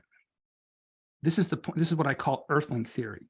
That deep within, with the thing that actually makes us human, and we think of all of our capacities to do art, to tell stories, to have imagination, to dream about things, to take care of each other, to have compassion and empathy. These things that we think make us human, well, it turns out it was the earth that endowed us with those capacities. And we have forgotten this reality. Through whatever accident of history, we have somehow forfeited this deep endowment of the earth that fills me with gratitude, makes me feel deeply connected, makes my well-being feel tied to the well-being of the planet itself. And so you can see now when I'm talking about the self-care that we talk about at spas can somehow be transposed onto the self-care that we feel collectively as a species, as civilizations. Anyway, so if you take the capacity for storytelling, and you combine it with this, the capacity for the appreciation of art, and this, the ability to do metaphor, and you set out across the world and you encounter something like this, what do? You create this. The first art that we see is typically an attempt to express one's belongingness to the world. If that's not a forgotten role for art, I don't know what is. So when you continue on your journey and you come across something like this, you create something like this. And there's intricate detail here. So whoever carved this had to actually know about, the internal structure of these things and the behavior that's been captured here. So it expresses this deep intimacy with the natural world. So when you come across something like this in the steppes of, the European continent, it ends up like this on the walls of caves. This is abstract parietal art.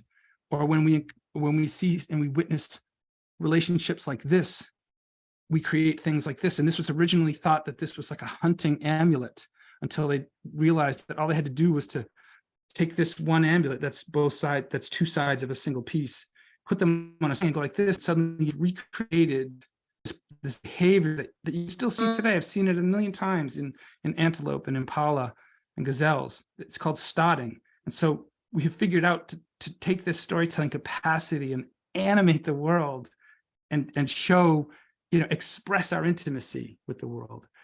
Eventually, if you take these qualities of storytelling and metaphor and you give them enough time to self-reflect, they become something like this. And this, our life, exempt from public haunt, finds tongues in trees, books in the running brooks, sermons in stone, and good in everything. This is William Shakespeare. And so this is how we go from those stone tools to what we now think of as high art. And here's another one. And this, I think, speaks to that question of, is this a spiritual thing? This is a place near on the banks of the River Wye where I took this photograph. I was following a poet who wrote this, and I have felt a presence that disturbs me with the joy of elevated thoughts, a sense sublime of something far more deeply interfused, whose dwelling is the light of setting suns and the round ocean and the living air and the blue sky and in the mind of man. So this is William Wordsworth in 1798. But what you can see is you can see Oika represented here, that he has felt. Remember I said Oika can be felt? He has felt presence that disturbs him with joy. It feels good. It's disturbing, feels good. Elevated thoughts, something sublime. It's interfused. He's identifying how there's these deep continuities in this interfusion between the world and the self. And then he gets into the science, and it dwells in the light of setting suns.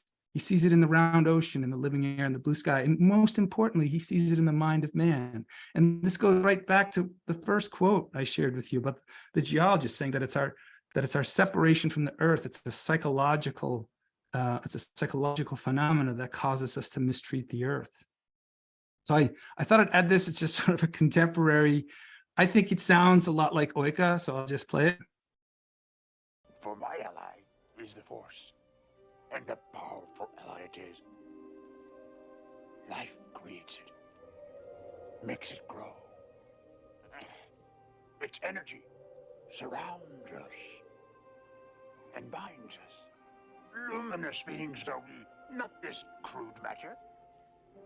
You must feel the force around you, here, between you, me, the tree, the rock, everywhere. Yes.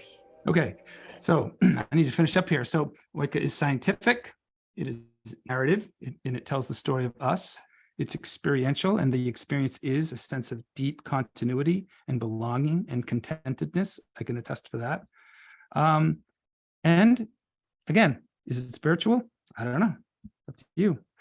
But my question, I guess, at this point is, do you think that any of these qualities of this experience could help us respond at a deep enough level to the Anthropocene? Especially if we stop thinking about the Anthropocene as a series of problems, because they're actually a series of symptoms. But what is the deeper problem?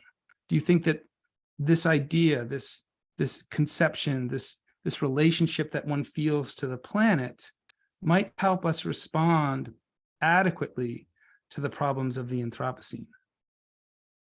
So again, I think that spas and wellness centers could, and I think especially those in the green, the GSN are uniquely qualified to play this role of reintroducing guests to this deep story, which is a wellspring of a sense of belonging and care.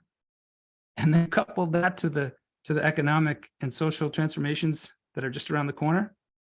So I'd like to explore a little bit about what the role of could be in this. Again, think about what Oika research is. It's about understanding the continuities and the symmetries between nature and how those can be brought to culture. How can we create a culture that's more aligned with nature? Talk about an alignment problem. Oika, I teach courses. I teach a course called Oika for Earthlings. I teach another one called Oika for Artists, which is specifically for artists. Perhaps we could think about how the curriculum that I offer, which I'll show you a picture of in a minute, might be integrated into something that's done at spas. Or would we bring Oika art? I'm going to show you in a minute a lot of the artistic projects that we have underway. We've got all kinds of Oika events. In fact, in a couple of weeks, I'm bringing some indigenous medicine men and some elders out to the island of Nantucket, and they're going to perform a stomp dance, which is a healing ritual. So there's events like that could be organized. And then there's also media. So Oika is active in creating educational media. This is a screen grab of course content. If anyone's interested, I can pull up an actual link to this and I can show you how it's interactive. But what you see here are many of the concepts and principles of Oika on the right. On the left is the progression of the course. And there's a really important part here that's, I'm not sure where it's represented, but they're called Earth stories. So each one of these little boxes tells a little story of something that happened on Earth. And Earth stories are kind of the currency of Oika. And how they work is that I ask people to go out and, just sit with nature, kind of like forest bathing, but you sit with nature, you contemplate it, you let it in, you let it listen to it. And then at some point you capture it in some way. You say, I'm going to either take a picture of it or perhaps a video, or maybe nothing like that. Maybe just draw it, write something, write a poem, or nothing at all. But the point is then you come to the course, you come to the gathering of other people, and you share that story. And what you realize is that you're telling an Earth story every time you do it. When you actually start to accumulate an Earth story, it becomes the Earth story. So you go from telling an Earth story to actually telling the Earth story. So it's little things like this that are built into the course that we could consider. These are just some images from a lot of the things that Oika does. Created some art that tells the story of the universe. We have this practice called ham-waking, which is really about deep and radical affection that we can create in relationship with trees and things around us. Again, I do a lot of workshops. I've worked with a lot of scientific field stations with artists. I've got colleagues all over Europe. One has started this art residency in Spain. Perhaps we could do something that looks like that. We frequently initiate these little mini expeditions. This one was with 3 artists who decided they wanted to go to Greece. They've created this amazing documentation of their trip. And it's all very much within the spirit of Oika. It's about spending time in deep and contemplative relationship to nature. I've got another one coming on in Nantucket that includes an exhibition in the gallery here. All work with place-based artists. So artists that come in and are willing to spend time in deep communion with the natural habitat. And in doing so, we also heal the places. There's ecological restoration projects that we can tie these, and all kinds of interesting ways to do that. The idea there is to bring the healing power of nature to culture through art. I work a lot with one artist, Rita LeDuc, and we have a project that's ongoing called Ecology Extended up at Hubbard Brook, but we could do something like this. These are some of the practices that you can do.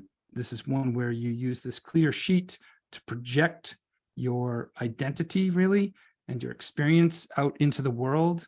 And then you put this representational surface in between. Anyway, it's this great exercise to show just how. Do you remember when I was telling the story about Sahelanthropus seeing the berries, and it was the berries that coaxed the primate into the world to go further? That's what we see going on here. We're actually recreating that phenomena, that quality of experience in an artistic context, and seeing what happens, sharing our experiences. This is part of an exhibition that we recently did up at a museum at the University of New Hampshire. Plymouth State University. Sure. Shot of just a residency, artist residency in Spain. And we do a lot of film production stuff. So this is one that we actually have going on right now. It's film about Oika. So the question is, are you ready to be a disruptor? There's my proposal again. And my argument here is that this idea of Oika elicits the deep alignment of personal, natural, cultural. So my question then to you is, how could Oika integrate, expand, enhance the things that you have going on at spas? So any one of these that I've talked about could be a potential one, but I want to present a few more. Perhaps Oika is kind of a new form of yoga. That's how I tend to think of it. Oika is not an organization. Oika is not a brand. Oika is not it's nothing that could be, proprietorship could be claimed in any more than yoga could be. It's really about practice and a way of attuning to the intelligence of nature that has profound ameliorative effects. So perhaps we could think about something like Oika therapy.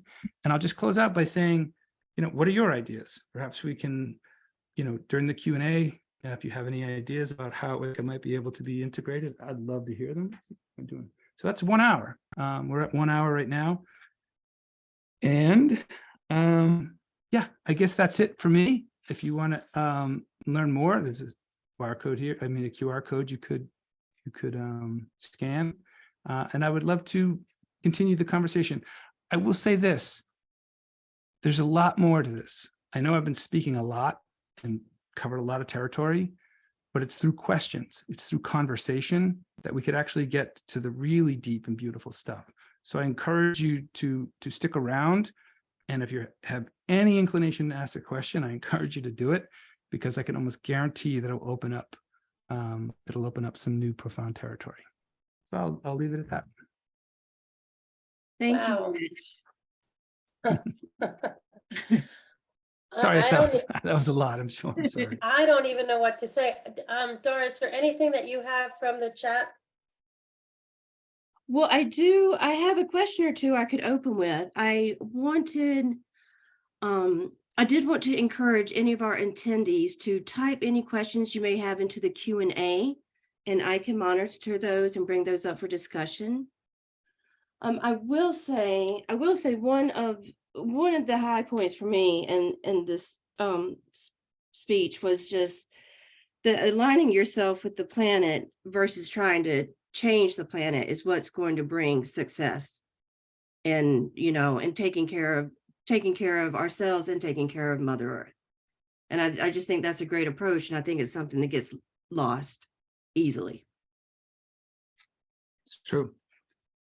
It's really to stop with our obsession with necessarily doing things, and just allowing ourselves to feel things. And over time, those feelings will they'll manifest in the right doing if you listen. Mm-hmm. We do have another question. Oh, I'm sorry, Maggie, go ahead. No, you go. No, you go. We do have one question that just came through. Are you currently partnered with any resorts, spas, or hospitality businesses? And if so, how? I am partnered with some nonprofit organizations that teach science, astronomy, natural history, and also with some art galleries. But not spas specifically. This is kind of a new world for me, and but I think that's where the opportunity is. Actually, that's what I'm trying to say here, is that there's a huge opportunity for spas to play a part in this kind of awakening, just in the way that they operate, the way they communicate what it is they do, and the services that they offer. So no, is nothing specific yet, other than Not yet. But you speak spa language. You speak our language. That's fascinating to me, because it's fascinating. That's like, as I've been doing the research, I see it again and again. It's like ding, ding, ding. There's a real synergy there that has not been really developed yet, and the time is right for that to be developed. Yeah. And there's even from the start, this about transformation. There's so much happening in our spas, and there is a shift. There's traditional stuff that's going in the spas, but I think the spas, or even get that spa word, like if we can talk wellness and kind of these spaces that are created for this transformation to happen, and how do we do that? I found one thing super interesting. That slide where you said Oika is scientific, narrative, experiential, spiritual. Well, I could have changed Oika and put spa is scientific, narrative, experiential, spiritual. And so much of what we're doing in our spas is, or trying to do, we talk about wanting to transform our guests, but how are we doing it? Are we forcing it? And do we have to look at some of this work that you're doing, so it's not such a forced and contrived? I don't want to offend anyone, but that the work that you've done is, it just, I have to watch this like 12 more times. I'm not that smart. And to really grasp like a lot of what you're saying. There's a lot there. It's a lot of content. Normally, I would do that over a longer period of time with a lot more interaction. But I think just the other take is that there is this story, that if you really look at, let's not even say the whole history of the universe. Okay, let's go 4.6 billion years back as opposed to 13.8 billion. Let's just go back to the beginning of the Earth and look at what's transpired on this Earth to bring us to where we are. There is this as of yet unknown story about how the earth has endowed us with everything that we hold dear about ourselves. We are earthlings, you know, to the core. The most beautiful things about us have been endowed upon us by the earth. And I'm not trying to make any sort of like categorical, you know, claim on the soul or anything like that. I'm just saying that if we look at the history of our relationship to this planet, I mean, the abundance that it has afforded us all the way, it strikes me as absurd that we would think that we would live in a scarcity mindset. And if we are living in a scarcity mindset, then that is somehow an artifact of our culture. It's not an artifact of nature, I can tell you that. And if we could just get reminded of that again, then slowly we would start to disentangle the more, for lack of a better word, pathological we have the planet, which is a dead end. You know, one of the phrases I use a lot is that the future is beautiful, or there isn't one. Those are the choices: a beautiful future or a really ugly non-future. I mean, are we that stupid to not work toward the beautiful? And what Oika is trying to say is that there's at least a reason to feel and to acknowledge that beauty. Because I think if you really do get into touch with the way that this planet has cared for us, it imparts on you a sense of gratitude, and that gratitude is an incredible antidote to grievance and to like hyperconsumption, things like that. Those things just become irrelevant if you have a different relationship to the world. I know how naive this might sound, but it's not naive. It is idealistic, but it's not naive. And I think I wanted to start taking this stuff seriously, that this is a beautiful planet that tells us an incredible story about us. And we need to like live as if that's real, live as if that's true, because it is. The science shows us that's true. So I just hope that that's an opportunity in terms of like cultural evolution, because I got to tell you, when I look at the current state of things in terms of just the way that algorithms have just completely messed up our perceptions of things, that we need to recultivate a connection to something much bigger than, you know, the wishes of Silicon Valley. I don't mean to get political here, or like, I just think we can do better. I think we can do better. Well, that's what we're about. And that's why I think the people that are joining this call, the people that are part of this community, we want to be better.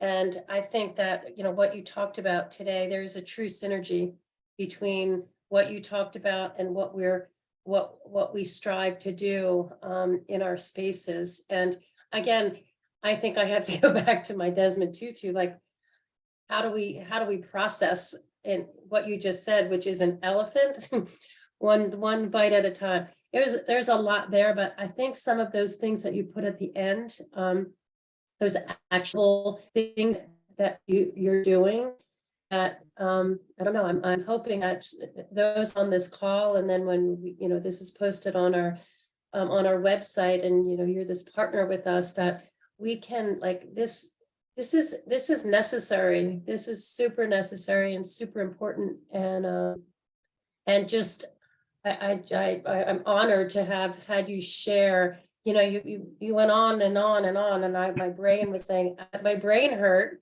But when you tied it back, and again, your language is the language of spa and wellness, and where we're striving to get to. So, Dara, was there any other comments, or? I do see a hand raised. Yes, we have another question from one of our attendees. Jonathan, I'm going to pass the mic over to you. Thank you. Thank you very much. This is Jonathan Paul de Verville down in Texas. You speak truth, goodness, beauty with awe. Really, really appreciated it. I got a nice chill.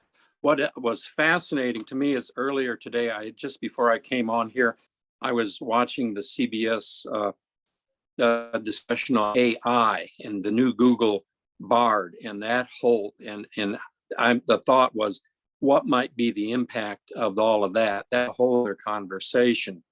But I really appreciate your great story of the universe. It reminds me of Thomas Berry and his work. I'm sure The Dream of the Earth and the Earth Story and Teilhard de Chardin. So you're in really good company the way you do it. But what I really enjoy is the way you're making it practical. You're making it, you're putting it into practice, which I really think the spa culture really needs. For me, spa is soul, psyche, and anima.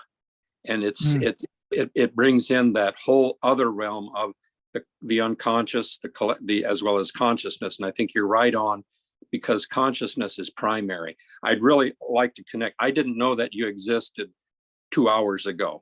And so this is so you just popped in. I had a great friend, Mary Bemis, say, "Are you watching Rich?" And I said, "No, I'm watching 60 Minutes." And she said, "Well, I like Rich." So that's how I read. Anyways, thank you very, very much for this. There's some other questions too, and we can talk later offline, is how might all of this relate to what is happening in terms of exo studies and exo consciousness and exopolitics. This has to do with the fact that the Defense Department is now saying that there are aliens. It's not the Russians, it's not the Chinese, it's not us, that there is a new non-human form of intelligence that is being identified in the cosmos, which really sets up spas for a great place for threshold on that. But I know I'm jumping in with both feet here, because we are Earth humans, and we need to be, contain and be with Earth as a sacred, as our motherland. I totally agree with everything you're saying and what you've done, but there are threats. I wouldn't say threats. There are challenges on the edge with AI and with ET. So those are some things I'd really like to maybe start a conversation with you about that, and look at how we might prepare ourselves and help others prepare themselves for these new challenges. So thank you much, Rich. Thank you, Jonathan. Thank you for that. Yeah, there are consequences, and I think there are implications to all the things you mentioned. Certainly for AI, I think one of the things that becomes clear is when you think in terms of the let's say 7 million year relationship that humans have had with this planet, and how it's taken 7 million years for that intelligence to impart itself onto our bodies and on our minds. Okay, so that's the whole point of that Sahelanthropus species seeing the berries and thinking, I'm going to go. That's getting seduced into the world. That's what that is. Yeah. That's the world seducing the primate into relationship with it. That's a cognitive endowment. So we create this artificial intelligence, but nowhere is that long, sustained, intimate relationship with a planet represented in the AI. So, so to start talking about it as if it's equivalent to human intelligence is just absurd. And so, however, it's powerful, and in the hands of those who covet power, it could be, or in the hands of those who would seek to monetize our attention. It's an incredibly powerful tool, but I'm more worried about the humans that are exploiting it to exploit us.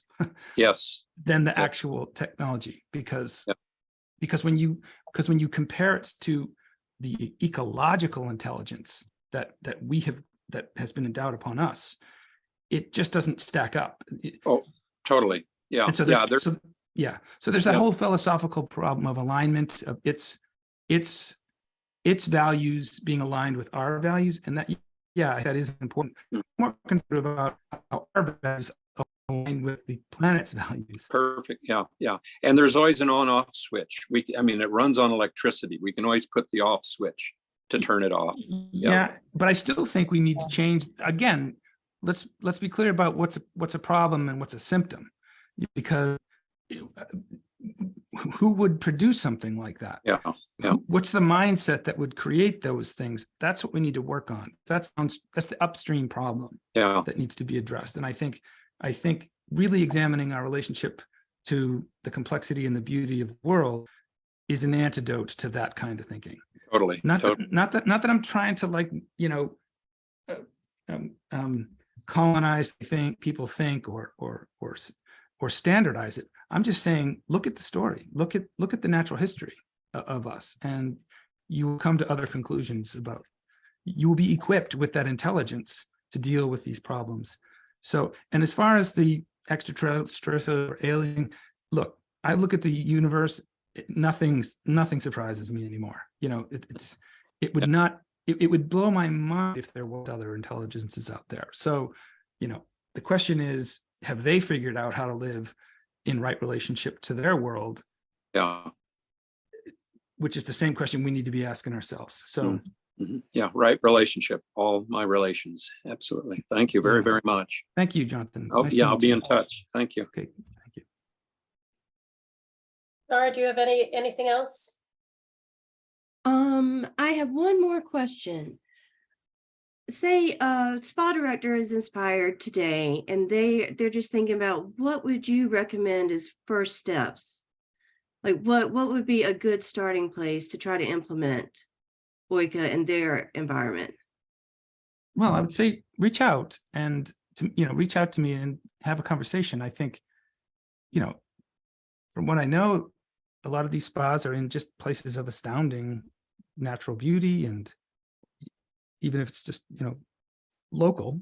So I would just say, think about what are the elements of your local place that could sustain a kind of Oika practice. So it's like forest bathing. So it's, you know, I think you could think about it in that way, but it's forest bathing on steroids, because it comes with a deep well of conceptual knowledge that enhances the experience of forest bathing.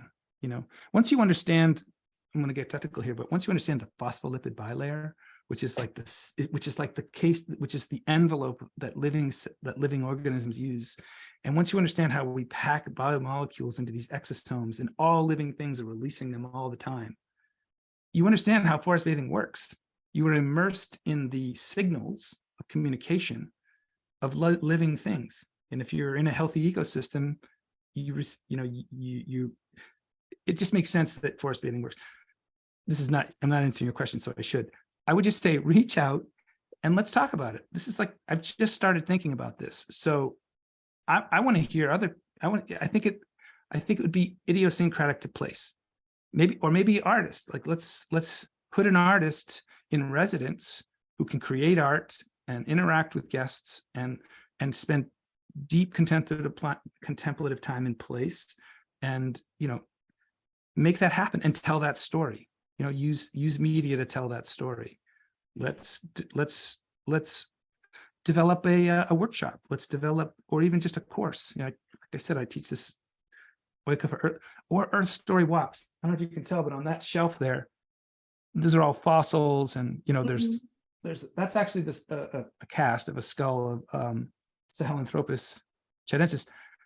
I put all that stuff in a backpack and go for a hike, and what I do is tell the story of the Earth. So it's about a million years per stride, and we walk 4.6 kilometers, and each stride is 1 million years, and I tell the story of these major thresholds. Just little things like that can bring the story of the Earth, you know, to people that are in the place. So there's a lot of things we could do. I think it's just a question of starting up a conversation. Wow, I want to do all of those now.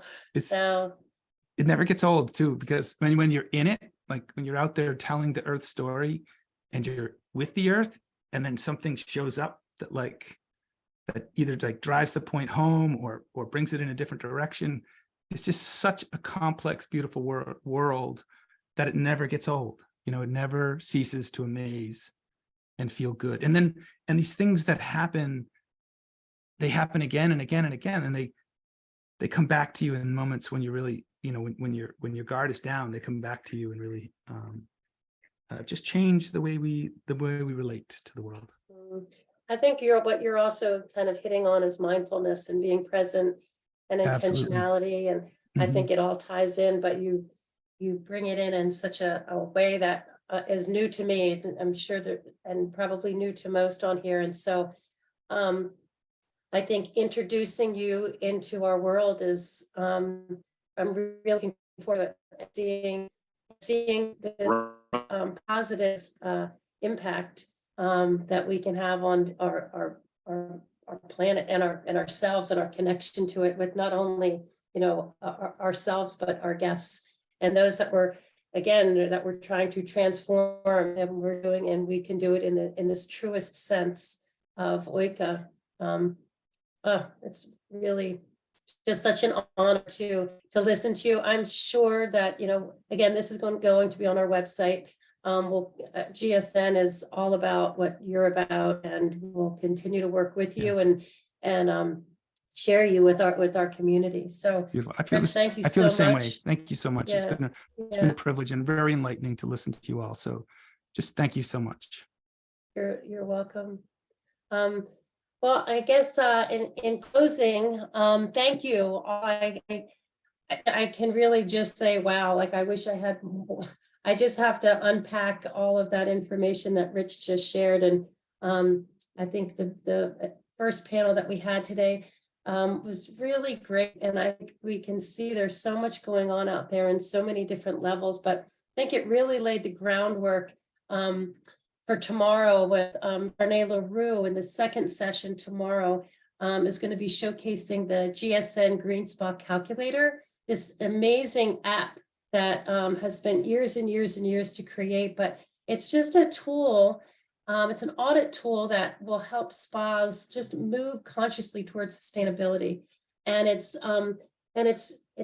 again, I don't know why I'm so obsessed with this elephant, but it's not about doing it all at once. And this app, the calculator, really helps you to see where you are and where you are on this journey and where you need to get to, and I don't want to get into too much of it, but I'm really looking forward to Charnay speaking of that tomorrow.